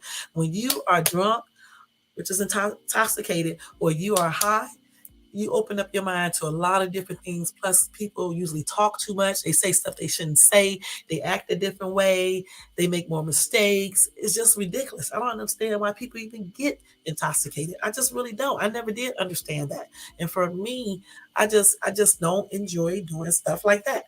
And I don't like men who get drunk and do drugs and stuff. Point blank. So I hate when I meet dudes, right? And they tell me, they may drink socially, but they don't get drunk. And then later on while we're dating, it comes out that they do be getting drunk, smoking weed, doing the most. I don't know why people lie like that. If you damn smoke weed when you first meet a person, tell the person you smoke weed. If you drink alcohol to get drunk, say you get drunk. If you're not celibate, don't pretend like you are. Okay, especially older people, stop doing this. We know that y'all be having sex and stuff. I just choose to be celibate, okay? Because of whatever reasons I choose to be celibate, okay? And stuff. But I don't know why people lie. And like I said, that Muslim dude, that's exactly what he was doing. I mean, he gave out some good information, and some of the stuff I do agree with. Don't get me wrong. Some of their stuff I agree with, some of it, but not all of it. Especially the parts where the woman don't have no say-so and things like that, and the man just controls everything. And he can have 2 and 3 women and all this stuff. I'm not in with that. Okay. I'm just not going for that. You know what I'm saying? So no, I can't. I just can't do it and stuff. And then this dude that I'm telling you guys about, I remember he borrowed at that time it was like $100, and he claimed that he don't supposed to lie and steal and all this other crap, but yet he did that because when he borrowed the $100 from me to get his brakes done, he said he was going to pay it back to me. He never did. Okay, but yet he say he don't steal, he don't lie. Well, he lied then, and he was stealing then because he stole my money. He never gave it back to me, but he was claiming that he's so wrapped up in his religion and it's so perfect. They can't steal, they can't lie, but yet he was doing all that. And so I just stopped talking to him. You know what I'm saying? I just stopped talking to him. I just ended it, didn't call him no more. Just was done with it. He used to have on his little garb and stuff and everything. I just couldn't do it because his beliefs and stuff was different than mine. We wasn't equally yoked. He was too controlling. I'm not going to go for that. Thirdly, I don't agree with the things that he agreed with in regards to God. Okay, so that wasn't going to fly by. And fourth, some of his beliefs were plainly ridiculous, point blank. Okay, some were okay, but some was ridiculous. I even read in the Quran, and then they also gave me another book that they used with the Quran. I can't remember what the name of it was, and I was reading about a lot of different stuff, y'all. I'll just put it like that, a lot of stuff. And I actually sat there and read a lot of the Quran in the little pamphlet that they gave me to go with it and everything. And I just did not agree with a lot of stuff. Just like with the Mormon religion, I went to their church. Okay, I went to their church because I met some Mormon people that was my friends too. And I went to their church, and I'm gonna tell you what I did, y'all. They was talking about Joseph Smith. I got up and asked them, who is Joseph Smith? Do they think that is a prophet? And that's what I asked them at the church. I really did, and stuff. And of course, they answered it. And I went to that church maybe one time, and that was it. I know my old neighbors who lived downstairs underneath of me. They was real nice, and they used to always want me to come to their church, and they were Mormons and stuff. But I never went and stuff because I had told my ex that if I don't agree with a certain religion, if they're not, for me, if they're not worshiping the same God that I worship, I'm not going to their church, point blank. Okay. And so I did not go to their church. Just like the basketball player we met in Atlanta, famous basketball player. Okay. We met his parents. They wanted us to come to their church, and they were Muslim, I think. And they wanted us to come. We went to their house for dinner and everything, but I didn't go back to the house again. I know my ex wanted to go back to their house because their son was famous. But I told him, no, we're not going to their church, not back to their house, because we don't supposed to.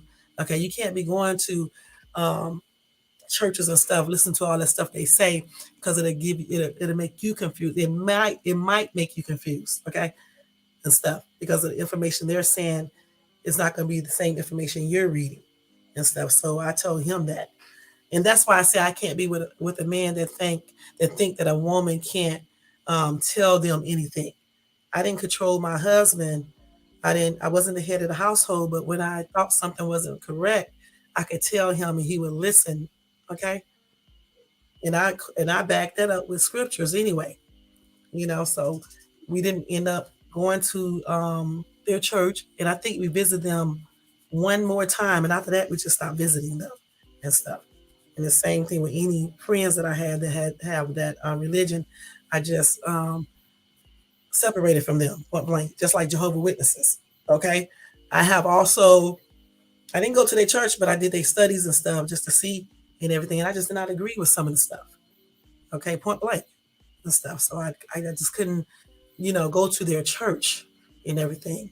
But I did listen to their stuff, what they had to say, just like I did with some of the Muslim stuff, Islam and all that. And then with the Mormon and all that. But I just did not agree with some of the stuff they say, point blank.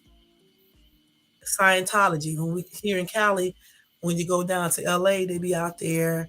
What they do here is that they try to entice you to come to their church by offering you free acting classes and stuff like that. And I didn't even know they were Scientologist people at first, and I think my ex was with us. And he told me that's what they were, because I was like, okay, we can come, because the acting classes and stuff. And he told me what it was, and then I took their pamphlet and read it, and they definitely believe something totally strange. So I was like, no to that. So you got to be careful when people come up to you, and they don't have the same understanding, or they don't believe the same thing you believe. You understand what I'm saying? You got to be careful, regardless how nice they be, or how good they look, or how good they speak. You just got to be careful, because people come with all types of stuff. And if people are not serving the one and only Yahweh, and know that his son died on the cross for our sins and had to be resurrected, he was resurrected from the grave. If they don't believe all that, I don't know. I just can't get with them, point blank. You know what I'm saying? Because that's what I believe. Okay. And so I can't get with, some of these other religions that don't believe that. They believe Jesus was just a regular man and he wasn't a prophet or anything. So, yeah. But I have met a lot of different people, especially in Atlanta and stuff. Not too many here, because I don't really talk to people here too much. But in Atlanta, yeah, I met a lot of different people, especially before I got married. Because being able to date, go out on dates and stuff, you meet a lot of different people and stuff. A lot of different guys who have different religions. I never dated an atheist, but I also talked to, had a friend who was like an atheist. He did not. See, people think atheists just don't believe in God, but they don't believe in God or Satan. Okay, they don't believe in anything. Point blank. And I was talking to that person and stuff, and they was telling me why they didn't believe, no proof and things like that. Okay, point blank. They just don't believe in all that. Okay, so I'm like, that's their prerogative. You can believe whatever you want to believe, but I don't believe what you believe. So therefore, I don't even want to discuss it anymore. Point blank. And we never did. I mean, you know what I'm saying? But yeah, I met a lot of different people. You know what I'm saying? A lot of different people. And even out here, when I was doing Lyft, I met people who did not believe. They were atheists because they didn't believe in anything either. I just sat there and listened to them talk. And some people, I think there's one dude that I met, he said he was, I think because his wife or somebody died. And I think he said he used to go to church. He used to believe in God, but he don't anymore, because why would God let his wife die and all this blase stuff? And so I was just listening to him and stuff and was trying to tell him, why and all this other stuff. But I don't know if he listened or not, but hopefully he did. But, I don't know. But again, I try to be nice to everybody, but if people don't believe the same thing I believe, I mean, we can only be, I'll be friendly to you, but it's not like we're going to hang out and things like that. And I'm not going to attend your church or anything like that. You know what I'm saying? Because I don't believe the same thing you believe. Point blank. I'm not going to knock what you believe, but I'm not just going to, be entertaining all of that. You know what I'm saying? This is the way I usually do it and everything. But yeah. So yeah, Muslim, Islam is almost the same. So, they just split up. So that's all it is. But they're basically the same to me. You know what I'm saying? And I always thought that. Okay, let's see what else I got on here, y'all. We probably won't do no more news articles because it's already 11:37, and I'll stay on here till about 12ish, and then I'm gonna head out of here. You know what I'm saying? Tomorrow. I don't know if I'm gonna be able to get on this line and do like a little party type thing, because I don't know exactly what I am going to be doing tomorrow night. Okay, I don't know if I'm going to go to the little activity thing the event they're gonna have here. I don't know, because it depends on if it's gonna rain hard. And then I do want to watch another YouTuber's little thing he's doing on his channel, tomorrow night and stuff. It's a couple YouTubers I want to watch, see what they're gonna do for New Year's Eve, and see if they're gonna be turned up and stuff. Because they got a larger audience than I do. And that's another reason why I want to watch them versus being on here myself and everything. And then it'll probably be real fun. So if I do be at home tomorrow, I probably won't do one. I'll probably get online and watch theirs. I'll probably be watching their New Year Eve, events and stuff like that. I wish I could do one and stuff and do what other YouTubers do, but I don't know, y'all. I don't know and stuff. And I definitely want to see this one in particular because I want to see how much money he's gonna get. Let me stop and stuff, from his people who watch him and stuff. And then he'd be tripping me out, be having me laughing. So I don't know. And then this other YouTuber I want to watch. I just hope I don't be bored to death. Yeah, but yeah, I think it is going to be a fun night tomorrow, and I will be watching them unless I go out to that event and watch the little grape drop they have here and stuff. I don't know because it's supposed to rain here and stuff. I know, but I'm gonna be doing something. I know that. I'm going to work first though. Tell you something. I always got to do that. I always got to make that money, y'all. Can't be sit up here not making money and stuff. I'm so happy that my ex though found an actual company that's good because I was actually getting worried for a minute there because I'm like, he keep on picking these damn companies that's been a hot ass mess and stuff. But so far, this company is doing good. That check was like it's supposed to be. I'm happy about that for sure. Oh, y'all, today I went to the mall over here, right? And I saw my friend. And so today I went on to talk to him a little bit more in detail. And so I'm up here looking at his Porsche, right? I didn't even know it was a Porsche, y'all. My son told me it was a Porsche. And I'm like, damn, the car must cost about $80,000. And my son was like, nah, that car don't cost no $80,000. I was like, how much do it cost? He was like, it's over $100,000. I was like, really? He was like, yeah. So I go up there and talk to my friend who has a little restaurant and stuff. He was like, I told him I like your Porsche. And I was like, it's really, really nice. And he was like, yeah. I was like, how much that car is? He was like, it's around 200. No, I said, is that car? I said, my son said your car. I said, what did I say? I said, my son said that your car is over $100,000. And I said, nope, it's about $80,000. He started laughing, right? And he said, nah, my car was like $200,000. I was like, what? He was like, yeah, $200,000. I was like, for real? He was like, yeah. And I was like, wow, man. I was like, oh, wow. He said it's custom too. I was like, man, you doing it big, huh? Big baller shot collar. And he was laughing when I said that. And then he was like, he said, I got a Mercedes too. I forgot what type he said. I was like, really? He said, yeah. And he showed me a picture of it. And then he was like, the Mercedes is the Porsche is $200,000. The Mercedes, he said he paid $300,000 for it. I was like, damn, dude. I was like, I mean, for real, you big ball and shot calling. And then he was like, nah. And then I was like, so then I started talking about his stuff, his business. And he was like, everything that he has in his business, he paid for it all. And I was like, you mean you financed it? He was like, no, he paid for it all in cash, just like his cars. And then he showed me a picture of his other car. He said he got another truck. And he said he paid cash for all of his vehicles. And I was like, what? I was like, you pay cash for your Porsche? He was like, yeah. I said, $200,000. He was like, yeah, it's custom made. He got it from Germany or something like that. And then he said he paid cash for his Mercedes and his other truck, which he showed a picture of that too. And then he said he paid cash for everything, his business stuff that he has and stuff. I was like, dude, you have really been planning stuff and doing pretty good in life. And he was like, he don't consider himself as being rich. And I was like, dude, you got to be rich. Because how in the hell you buy all this stuff and pay cash? You got to be rich. He was like, no, he does not consider himself as rich. And then he was telling my son, don't chase money. Chase your dreams. Because if you chase money, a lot of brown people chase money and end up doing illegal stuff to get that money.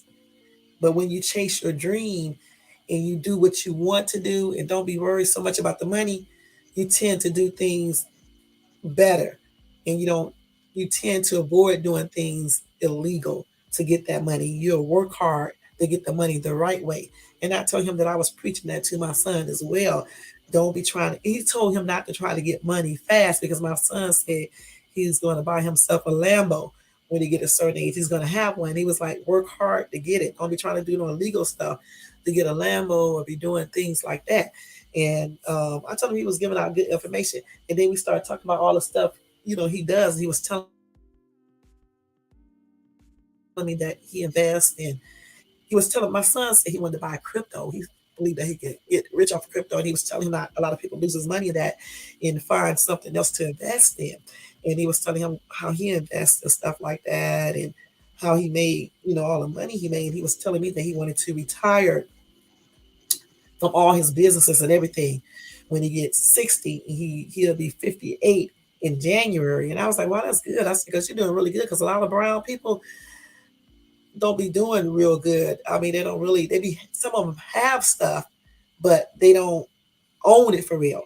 I remember when I was talking to him a couple of months ago and I was telling him about a situation, and he was telling me when I meet dudes and they be bragging and shit, tell them to show me their pink slip or whatever the case is. I was thinking he was saying something else, but what he was telling me, he was saying that if they couldn't buy their car out in cash, he was telling me, actually it being their car, they wasn't all that. That's what he was trying to tell me, but I didn't read between the lines that day when he was talking to me and stuff. And I thought about it today, and I asked him about it. He started laughing because he was telling me that's what he was trying to tell me then. Because we was talking about a certain situation. He was telling me that that's not how a rich person act and stuff. And you know what, y'all? When I first met this dude, I'm gonna be perfectly honest. I didn't think he was rich or anything because he does not dress all crazy and he's not flamboyant or he doesn't show everything. I mean, you can tell that he's not broke, but I did not know that he had, so much money and stuff. And everything. I didn't even know that was his car because I just didn't know. I wasn't paying attention to it. My son is the one who saw it and was like, man, that's his Porsche. That's a nice ass car. He said, he didn't say ass. I said that. He said, that's a nice car because, my son is into cars and stuff. And I was like, what kind of car is it? And he was like, a Porsche. I was like, oh, a Porsche. He was like, yeah, and stuff. But this dude got his shit together, y'all. I'm not gonna lie. And I was like, damn. I was making jokes because I was like, as much as he talks to me and stuff, I know he has a woman though, because I saw him in the store with his woman and stuff. And I was like saying how we women, we will overlook a dude that may be good for us, and we would talk to a dude that isn't. You know what I'm saying? And not just because he got money, but the dude is down to earth and everything else. I talk to him all the time, because I go to his restaurant. I talk to him all the time and stuff. And I remember when I first met him, my daughters, it was like, he must like you. And I was like, no, nah, because I don't like, older guys. They always, like I touched on, they have to be like 40 something. And I'm saying sometimes we can miss out on little blessings, man, because we be looking at other things. You know what I'm saying? I don't look at people money or anything because I don't be caring. But it is nice when you can meet a person who got all his stuff together, especially one that pays cash for every damn thing and owns everything and it's in his name. Okay, I cannot believe he owns all everything in his business, because most people finance that type of stuff, right? And be paying notes. He was like, it feels so good not to have bills, not to pay card notes and all that. And then I was looking on Instagram because he's on Instagram, right? Because his business is, and his house is fucking nice, y'all. It's a mansion. And then this dude gonna tell me he's not rich. I'm like, okay. But one thing that I do know, a lot of wealthy people do not say they are wealthy. They don't be talking about people. They don't be comparing stuff or anything. Because I was telling him about the comment that was made about my Nissan Rogue, my brand, it's brand new. And he was telling me, there's nothing wrong with your Nissan Rogue. That's what he was saying. And he driving a Porsche that's custom. It's a 2021. And he got that Mercedes something, I don't even know what he said it was, but I just know it costs a lot. And then he got that truck, 3 cars, all of them paid for. And And yet he said to me, your Nissan is nice. Don't let nobody talk about the car you got. It's a nice little car. That's what he said. He didn't try to put it down because he got some money and stuff like that. Because I know I was joking to him about something and he was telling me that ain't shit, which I think it ain't shit either. You know what I'm saying? The money that I was telling him about, he said it wasn't shit. And I said it wasn't shit too. And I'm not even rich. You know what I'm saying? And he's rich. And he was laughing about the whole situation that I was telling him about and stuff. And he was trying to tell me what was up with that and stuff. But like I said, sometimes I think we women, we overlook people that may be a benefit. You know what I'm saying? They may be good for us. You know, we don't see. They always say sometimes a person is right there in front of you and you overlook that person for something else that may not be good for you. And I honestly believe that. You know what I'm saying? Because if I don't know how, when I was talking to him all the other times, like I said, because I don't really be into older dudes or anything. So I don't know. I just didn't pay attention to him. And even when my son said he had that Porsche, I still was like, okay, you know, I really was and stuff. All the time, this dude was talking to me nice, giving me shit. You know, when I go to the restaurant, he still gives me stuff and just, you know, and all that. Now I think he's just been friendly as well because, like I said, I did see him in the store with his girlfriend. I guess that's who that is, and everything, or wife or whatever. I don't think he's married though. I think that's his girlfriend. I'm gonna ask him the next time and stuff. But still, I think we overlook people. Okay, regardless, you know, it can be a good friend or whatever. I think we just overlook people, you know, because we think whatever we may think. You know what I'm saying? But I'm just really shocked to see that he paid cash for everything and owned all his stuff. Because most people be posing and shit, be fake, they be having all these bills and shit and trying to pretend like they all this and they really don't be. You know what I'm saying? And it's good. Shit. It's just good. There's only one other person that I met in my life that had all their stuff together. And it's this white dude and his wife that I met when I was doing Lyft. And they got in my car and they was they was telling me about their house they were building to retire in. And I was talking to him. He was telling me that his other house is paid off. The house that they just bought, they paid that off. All his cars, his boat, everything is paid off. They got a nice retirement fund. Both of them are retired. His wife was 52 years old and she's retired.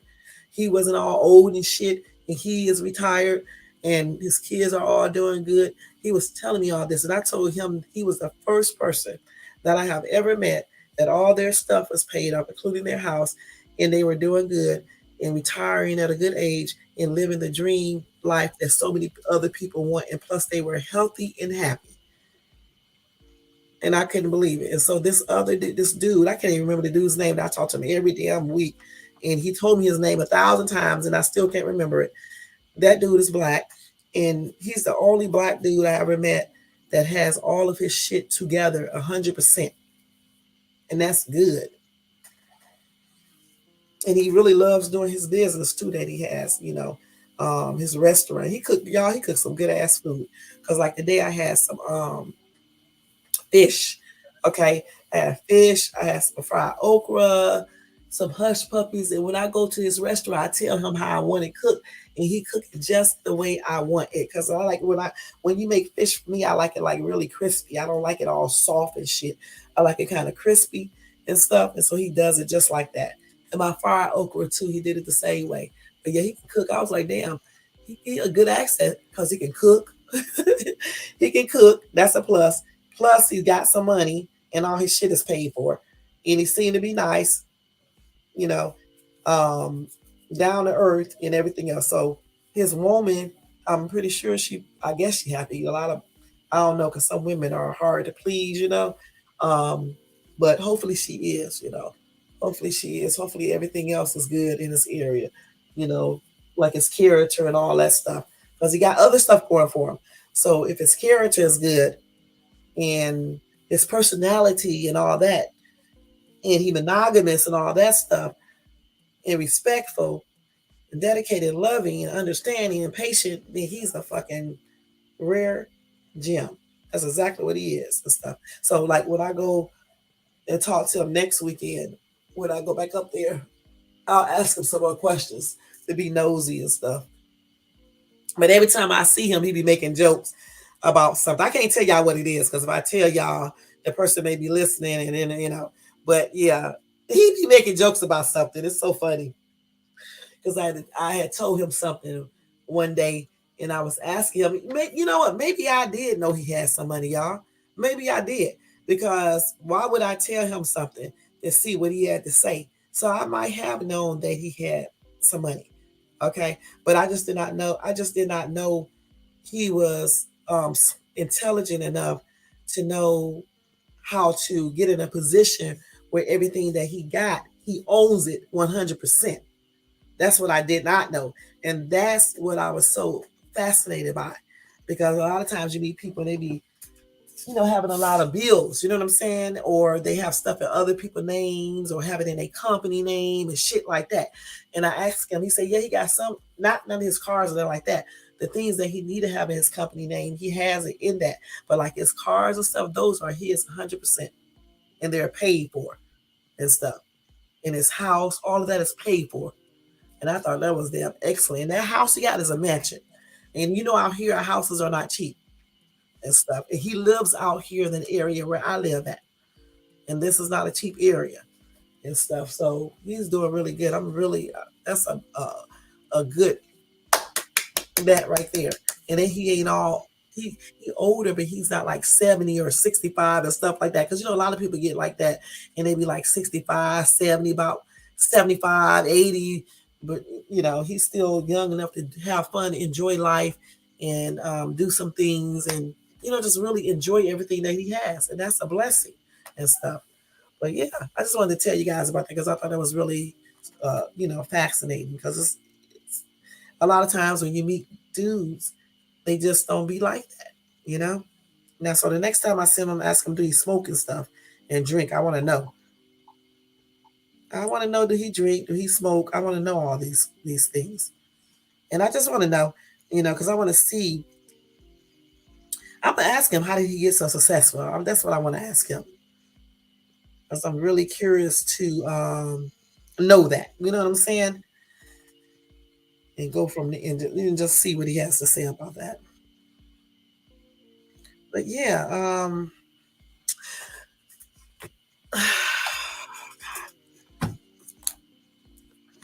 y'all,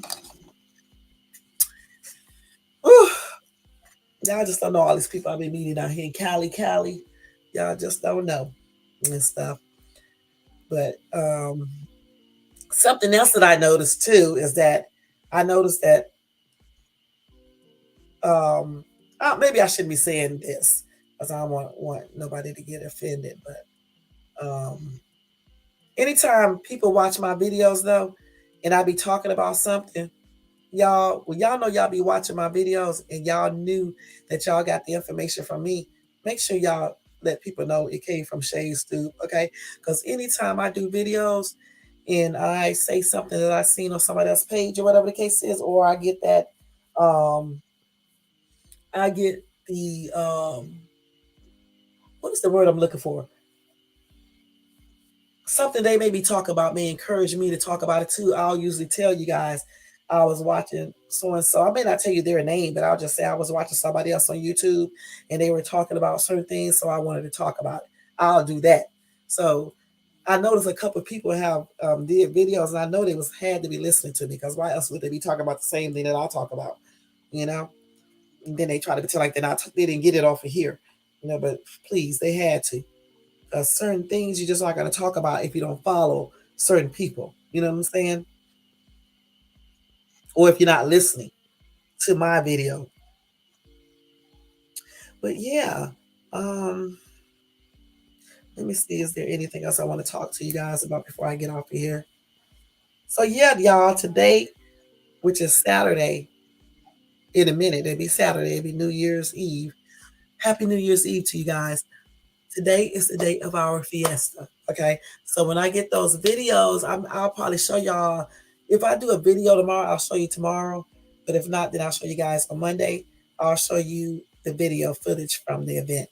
And I think a lot of parents did donate money, which is a blessing because it's very hard to get people there to donate money, because a lot of people be struggling, but the people who don't be struggling, they usually donate. So they did a pretty good job. I had maybe one person here donate, and that was it, which I think is a damn shame, but it's cool because I definitely am going to send my donation and stuff and that person's donation to him tomorrow, which is today, Saturday, and stuff. But when he sends the video, I'll let you guys see it. Everything looks good though. Let me show y'all the flyer that he did. Let me show y'all. This is the other flyer that he made that they got up. This is really super cute, y'all. I think I showed y'all this before. I'm not sure. That's the one that they went with.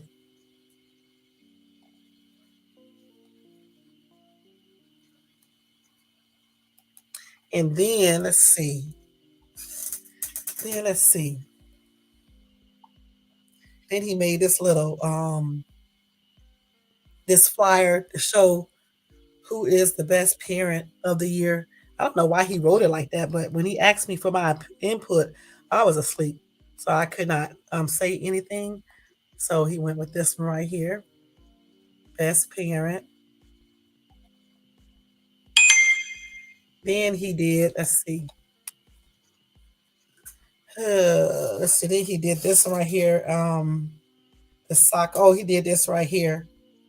The parent of the year. Well, I know none of them are watching my video, so they won't know who this is yet. So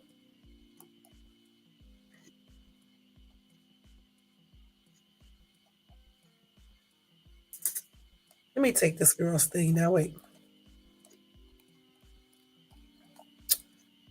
Comments. Let me hide this. So this is this.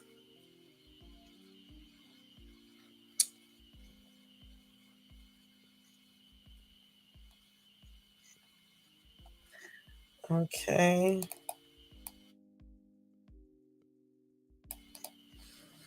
Then let's see what else they got. Okay.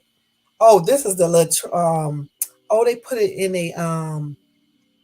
a frame. That's cute. Let me show y'all. They put it in a frame. That's gonna be super cute. Oops, let me stop that because I don't know what that was I just showed. Oh, okay. Good. Okay. Let's see what else they did.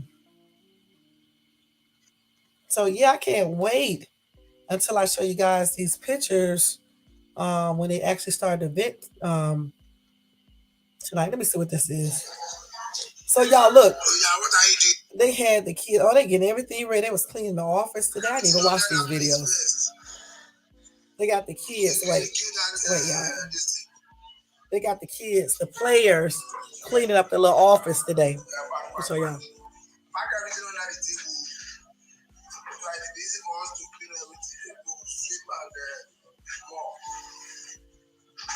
Just make sure you pack them according to. Don't pack them anyhow. The books, pack it. So they was cleaning up the office today. I guess to get prepared for the little fiesta.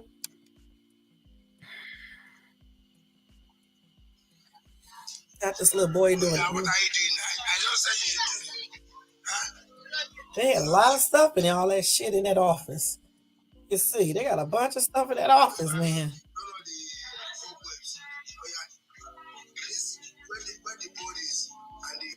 Okay, so he had them today when they was doing after training or before training earlier today on Friday. No, Friday is not a training day. So Friday he just had them come to the office that's close to the area where they train at.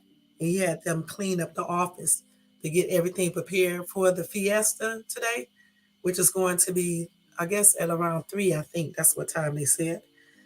Let me see what time it's going to be. I forgot what time he said that thing is going to be today. I don't remember. Let me look on here and see if the time is on here. Let me see what this dog look like. Okay. The fiesta is today at let's see. I think it's at 3 o'clock if I'm not mistaken. And then the coach's birthday is on New Year's Day. So I think he also is going to have a birthday celebration with the end of the year event. And at the end of the year event, they're going to give out coach of the year, player of the year, most valuable player, parent of the year, um, the best goalkeeper award. I don't know what else the other awards are. I just know those. So they're gonna get little trophies or whatever the case is, and little medals and stuff. And then they're gonna have music, food. They're gonna have a couple matches. Hopefully MSSA will win. I don't know. We only won one game for the entire year, but that's good because usually we don't win anything. So they did win this year. I'm happy about that. And they're just gonna have a good time, and they all deserve it because they've really been training hard and they really been doing good this year. Everybody's been coming to training and everything. So I think they all deserve this little end of the year event. And I'm just glad a lot of people donated. Because usually, like all the other years, not last year, like the year before that, we basically had to pay for almost everything and stuff. So this time I really didn't have to do anything. I'm just making a little small donation, but I really didn't have to do too much of anything because he really worked his butt off and got people to donate, which is a good thing. And people supported in other ways, like with some of the equipment they needed and, whatever else they needed there. Like the DJ. Well, he had to pay for the DJ and the food and all that, but setting up for the DJ and all this other stuff, setting up the area, getting the seating, the tables and all that stuff, putting the banners up that he had to get made, getting those little other things made, the awards made, the medals done, buying those medals and getting MSS name written on there. All that stuff costs money, you know. So I'm just glad he probably definitely had to pay for some things out of his pocket and stuff. But I'm just glad everything is working out and they able to do the end of the year event. And I'll show you guys the pictures, not the pictures, but the videos from that. Probably some pictures too. I'll show you guys that too. All right. But otherwise, guys, let me make sure I have anything else to tell you. Then I'm going to get ready to let you guys go because we've been on here for 2 hours and it is 12 o'clock. It's New Year's Eve, y'all. Let's dance, y'all. Let's play some music for New Year's Eve. Okay, let's play some music. Music. I got music right there, but we can play some more.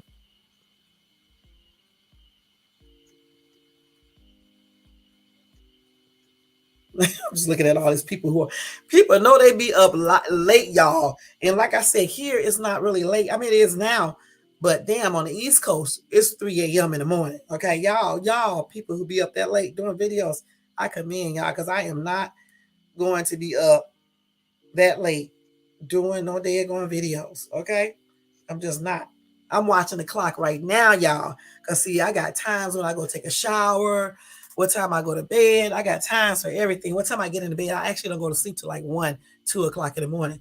But I definitely, have my shower done and then chill out and be watching little videos or posting stuff or whatever. But a lot of people be up doing videos late at night, and I'm trying to figure out how they do this. But you know what's surprising? They be having a lot of people watching those videos too. Because a lot of these people who do videos at nighttime like that, they got a lot of subscribers and stuff like that. So they have a lot of people still watching them late at night. I'm not going to be up watching nobody at no 3 a.m., but hell, I'm just looking. The news right now is on 2.4 thousand people are watching the news, okay? NBC News. Oh, wait a minute, y'all. They talking about the suspect. Let's listen. Are you sick of having issues? Wait, here they go with these damn. Tons of time. Wait, I want y'all to hear this real quick. Let me stop that. You need StreamYard on air. Hey, it's Dana from StreamYard. I'm so excited to announce the launch of StreamYard. I'm gonna in the area, so they've got those two things. Maybe they have. Wait, y'all. Let's see. Putting it together. It's a very, very unusual case. I think we're looking here at a unique motives. It's either power or revenge. That's probably where we are in a motive here. I think we could throw out hate, greed, and escape as motives, and we're looking more at power and revenge. Revenge, Savannah, if he may have known the victims, or that's what I say. University for some reason, if it's a personal like that. But power, if it's for his own dark purpose. In other words, he has a dark purpose, and then it would be a power motive. So it's probably going to be in there. We may learn something when the probable cause affidavit is released. I can't wait to see that. I'm seeing that question all over social media. So who is it? Did he know them? Of course, we don't know yet. But I mean, even just that analysis there is helpful to our understanding. I mean, you mentioned these things. They do have the car, DNA. One thing they actually were very head on in answering is they still have not found the murder weapon. How important is that? Well, I mean, it's always important when you're an investigator and these are a commander. You want this is live NBC News now, y'all. This is for educational purposes only, protected by the 1976 Copyright Act. They throw them away, they hide them, they bury them. Often, when people travel a long distance like this across the country, Idaho to Pennsylvania, there's an easy opportunity to toss down over a bridge in a river, a lake, a body of water. Very easy opportunity. They don't even stop on the highway. They just toss it out over the bridge, and it's never found. But he could have retained it if he thinks he's so smart and he thinks he's smarter than the police. He might have retained it. He might have buried it. It could be hidden in his home. They could find it in the search warrant. So all those possibilities are open. But nevertheless, whether they find it or not, if they have DNA matches, suspect vehicle, any incriminating statements, they should be able to have a strong criminal case against him. And it is a vicious, vicious, brutal crime. And I think we're going to find out that the motive is going to be really unusual and unique, because this is a unique and unusual murder, mass murder. Jim, so many people online are wondering what's next. Investigators at the presser did say this is just the beginning. First, I want to play a little bit of that. However, we do believe justice will be found through the criminal process. This was a very complex and extensive case. We developed a clear picture over time, and we stand assured that the work is not done. But be assured the work is not done. This has just started. Now, Jim, as we mentioned, this was across the country from where this took place. This took place in Idaho, all the way in Pennsylvania. Of course, that extradition process is going to take some time, but what does come next? Well, the key here is what our NBC colleague asked at the press conference, when she asked the chief, did the killer say, did you arrest anybody else? That was a statement he made when he was arrested. Did you arrest anyone else? And that begs the question, does he think there's someone else involved? What? Was he acting with a Confederate? Was he trying to frame somebody who did it? So that's a big question, and I think as a commander, you'd want to know, was there somebody else acting with him? Somebody help him? Was he trying to pin it on somebody? Did he place the knife in somebody's car or house? Was he going to allege that guy did it? Did another guy do it? Were there two killers in the house? So there's a lot of open questions here that they have to answer. So to build on your inquiry there, Savannah, is what else is left? That's a big portion of it. The other part is, did he murder before these murders? And did he murder during the trip from Idaho to Pennsylvania, or even a year or 2 years before? We don't know. This guy killed 4 people one night. He could have killed before. Maybe the bodies were never found. Maybe he was never a suspect. So a lot of things have to be looked into now. Right, Jim. Yes, so many questions. So thank you for helping us answer some of them tonight. We appreciate your time. That's tripped out, y'all. Now, tonight, fresh data from the CDC shows a rapid nationwide spread of the newest COVID variant. It's known as XBB, and this Omicron subvariant has doubled in cases in the last week. And now with New Year's celebrations around the corner, experts are urging the public to take precautions. NBC's Valerie Castro has more. Happy New Year! As we close in on New Year's Eve, Times Square is once again the draw for tens of thousands eager to ring in 2023. I've heard there are a lot of people in Times Square during this time of the year, so yeah. So I got an XB. What is that? Ball and pounds of confetti XBB. The XBB COVID variant is rapidly spreading. Have you heard of XBB? Over 40% of the cases nationwide, huh? So we're well versed in sort of what's going on right now. So what are you hearing? This is another thing that puts us on alert, but it's hard to know, truthfully. The CDC issuing a tweet today with an ominous projection saying XBB is now projected to make up more than 40% of cases nationwide, double from just last week, and says it may be more transmissible than other variants. Medical experts warning vaccines do not fully prevent infection from this variant. It may be more capable of overriding vaccine protection. It can't completely evade the vaccine protection, but a little more capable than former previous strains of COVID. In the Northeast, XBB now accounts for more than 70% of cases, up from 50% just a week ago. When you just said it, I was resistant to urge to take off my mask and just put it on. So, yeah, a bit worried. The rapid rise concerning, but not giving way to new mandates yet.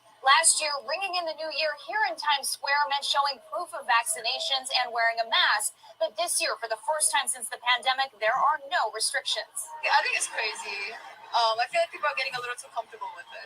The city of New York estimating more than 1 million people will flood the area. People are really kind of jumping the gun, unfortunately, which of course is going to perpetuate the spread. With no masks, crowding together, Let's go be there. no rules, partying like it's 2018. Okay. It's just not. It's not ready for that yet. Not everyone plans to pack into the crossroads of the world. So let me stop this real quick because we've been talking all day. So guys, let me ask you. So are you guys concerned about this new variant? What is it called? SBB or something like that? Subvariant, variant. I think that's what they said it's called. Are you guys concerned about that? Do you still wear your mask? Did you ever wear a mask? That's what I want to know. If you guys want to answer that or whatever the case is. And what are you doing to protect yourself? Whether if you wear a mask or even if you don't wear one, what are you doing to protect yourself against all this stuff? These variants and then the flu, RSV stuff going on, all these different things. That's what I want to know. Okay, there's a lot of stuff happening in this world. You got to stay safe. You got to be smart. A lot of people look at a lot of conspiracy theories. Some theories do sound like it could be a possibility, but I really don't know. I just take everything as I think I should, whatever I feel within. And I just go off of that because some people, sometimes conspiracy theories be wrong. Some of them be right. I just don't know. And so I rather do things as I think I should do, because in the long run, that's what really matters. I don't care about what other people think. I honestly don't. I just do what works best for me and my family, because like I always say, I'm not trying to be sick or dead or anything else. You know what I'm saying? So I just usually do whatever, works for us over here. And I don't down other people for doing whatever works for them. You know what I'm saying? Point blank. So yeah, that's tripped out. So a lot of people watching that news, like I said, a lot of people be up late watching stuff, y'all. They sure do. They sure do. This boy is up too. No, who is this? Oh, he don't got nothing else to do. The boy, I told you, people be still up late at night doing videos. I mean, I have to listen to him if he be up when I get off this computer while I take my shower. They don't be having nothing to do. It'd be late as shit where they be at. But where he's at, it may be early in the morning and stuff. But yeah. Let's see. Let me see what else. Is there anything I need to talk about before I get ready to get off of here, guys? Let me make sure. Because I'm not going to come back on until Monday morning, probably before I go out to work, or either depends on what time I go to work. If I go to work early enough, I can do the video when I come back and it won't be too late or anything, and see if more people will watch and stuff. Yeah. Let me see what this message coming through. Okay. I didn't know that payment was coming through. Okay, let's see how much it was. Let me look and see how much that payment was. I forgot to actually stop payment on this, but that's okay, because let me see. So I must have changed it. So that one came through. How is this bill so much? Let me see. Wait, let me see how much that payment is. Okay, it's not that much. Okay, today is the 31st. Man, y'all, this year went by so quick to me, especially these holidays. I cannot believe that we're almost done with everything. It is almost 2023, y'all. It's almost 2023. What is y'all's resolutions? Don't forget to put those down in the comment too, okay? And maybe the next video I do, we'll talk about those. If you guys put anything down. If you don't, I'm going to talk about my resolutions and resolutions that other people may have made and stuff. But I don't really have none. I just told y'all before what it was.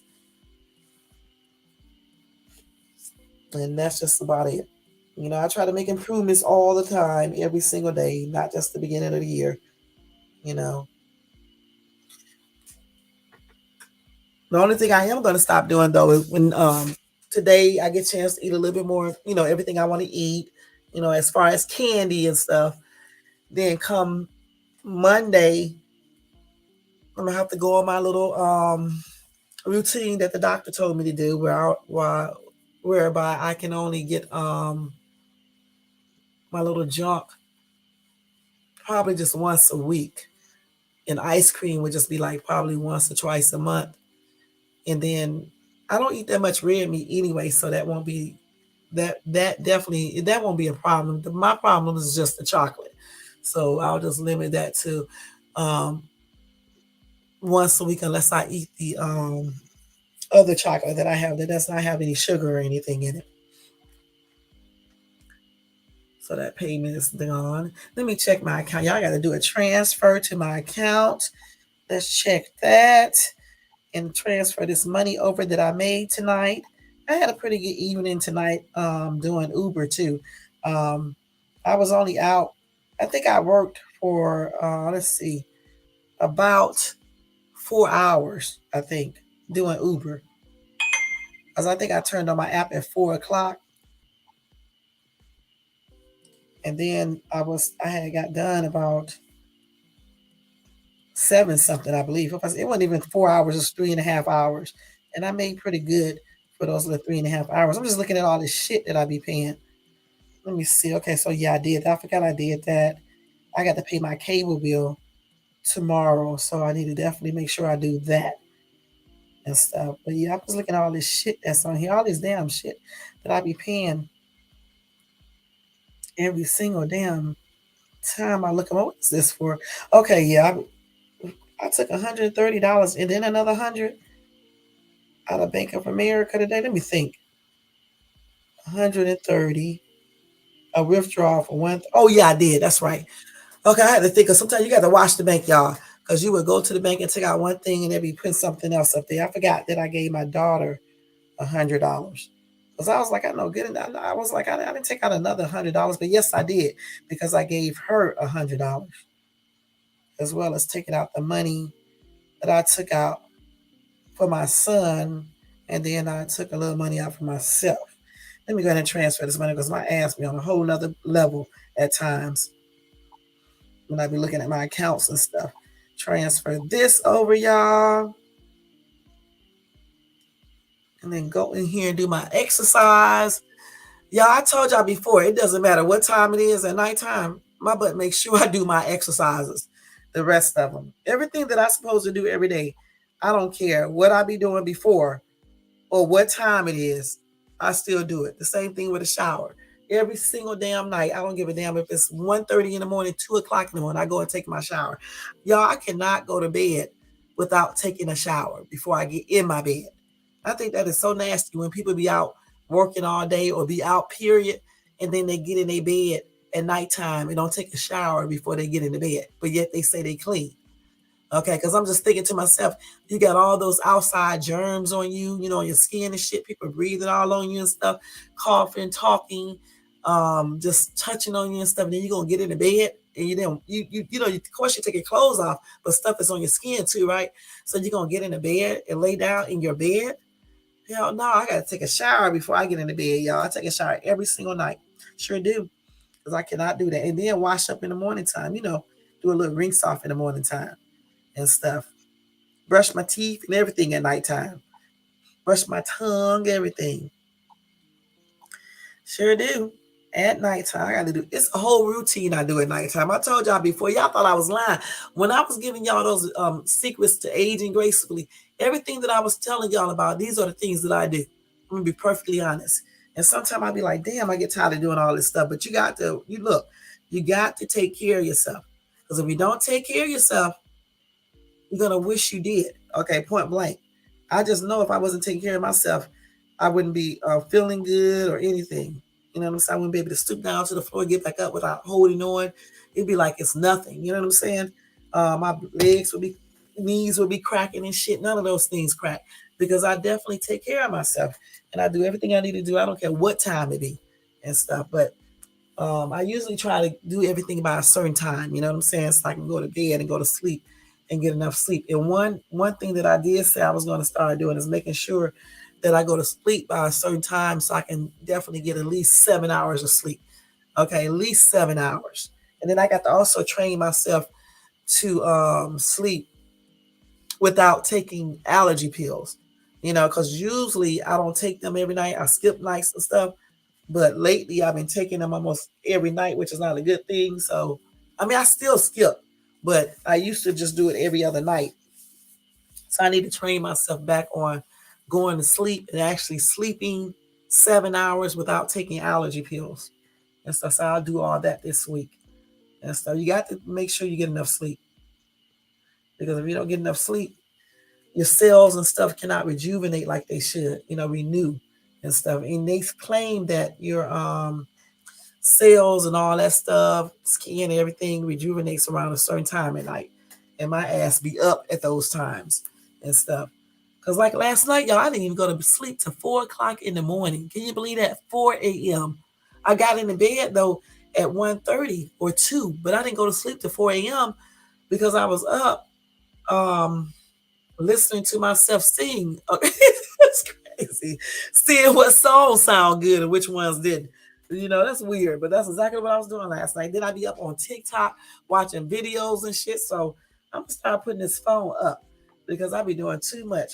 And that's another thing too. Like sometimes when I get up in the morning time to get water or to go pee or something, my ass would get up and look at my cell phone. Okay, I'll look at my cell phone, and if I have messages or something, I may not reply back to those people. But what I do is get on TikTok, y'all. I get on TikTok and be watching videos, and those videos be like, you go from one to the next one to the next one, then the time is going by.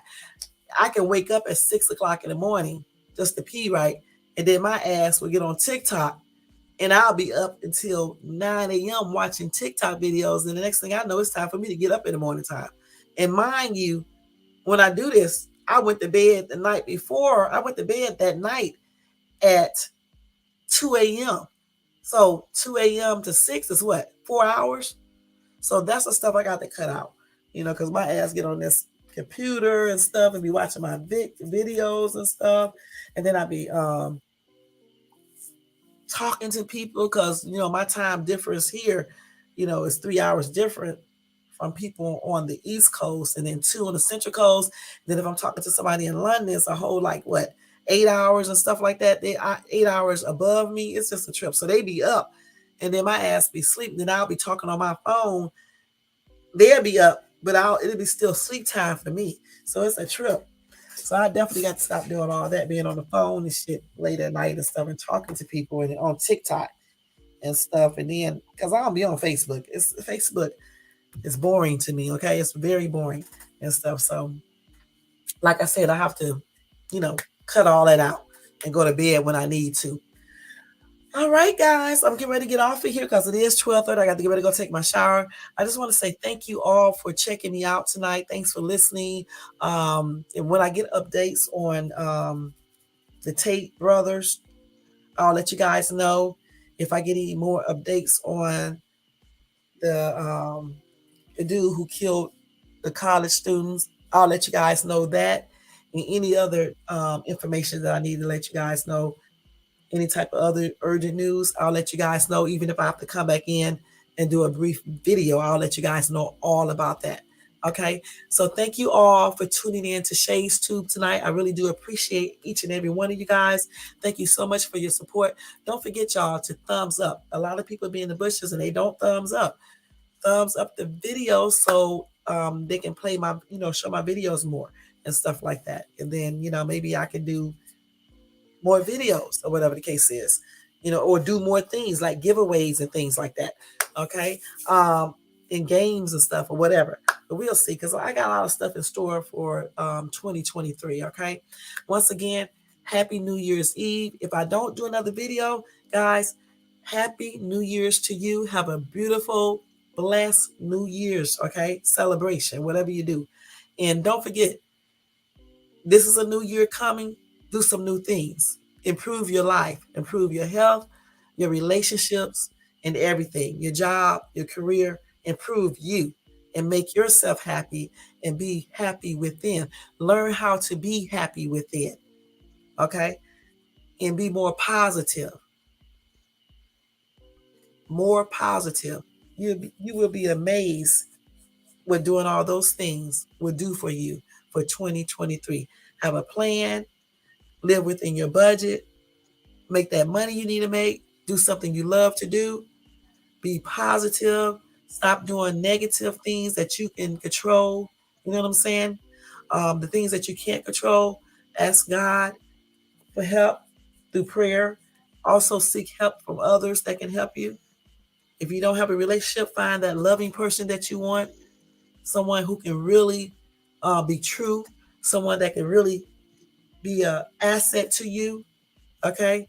2023 should be a year of improvement for you. Okay. A year of growth. No matter how old you are, it should be a year of improvement, growth, and great health. Okay. Because health is wealth. If you don't have great health, nothing else really matters. Okay. So great health, being positive, finding that right relationship if you're not in a right one, or if you are in a good relationship, just improving it even more so, and being happy within, and finding something to believe in, something good actually, not something crazy or bad. And any devices you may be on, that are negative, letting those things go. Whether it be abusing alcohol or drugs, let those things go. Abusing junk, food, or whatever, sex or whatever. Let those negative things go. Okay. It's all about positive and staying safe. Okay. And being loving and patient and understanding. Okay. With that being said, guys, in case I don't come back before the New Year's, happy 2023 to you. All right. And I'll see you guys next year. All right. Thank you so much for tuning into Shay's Tube. Peace out and good night.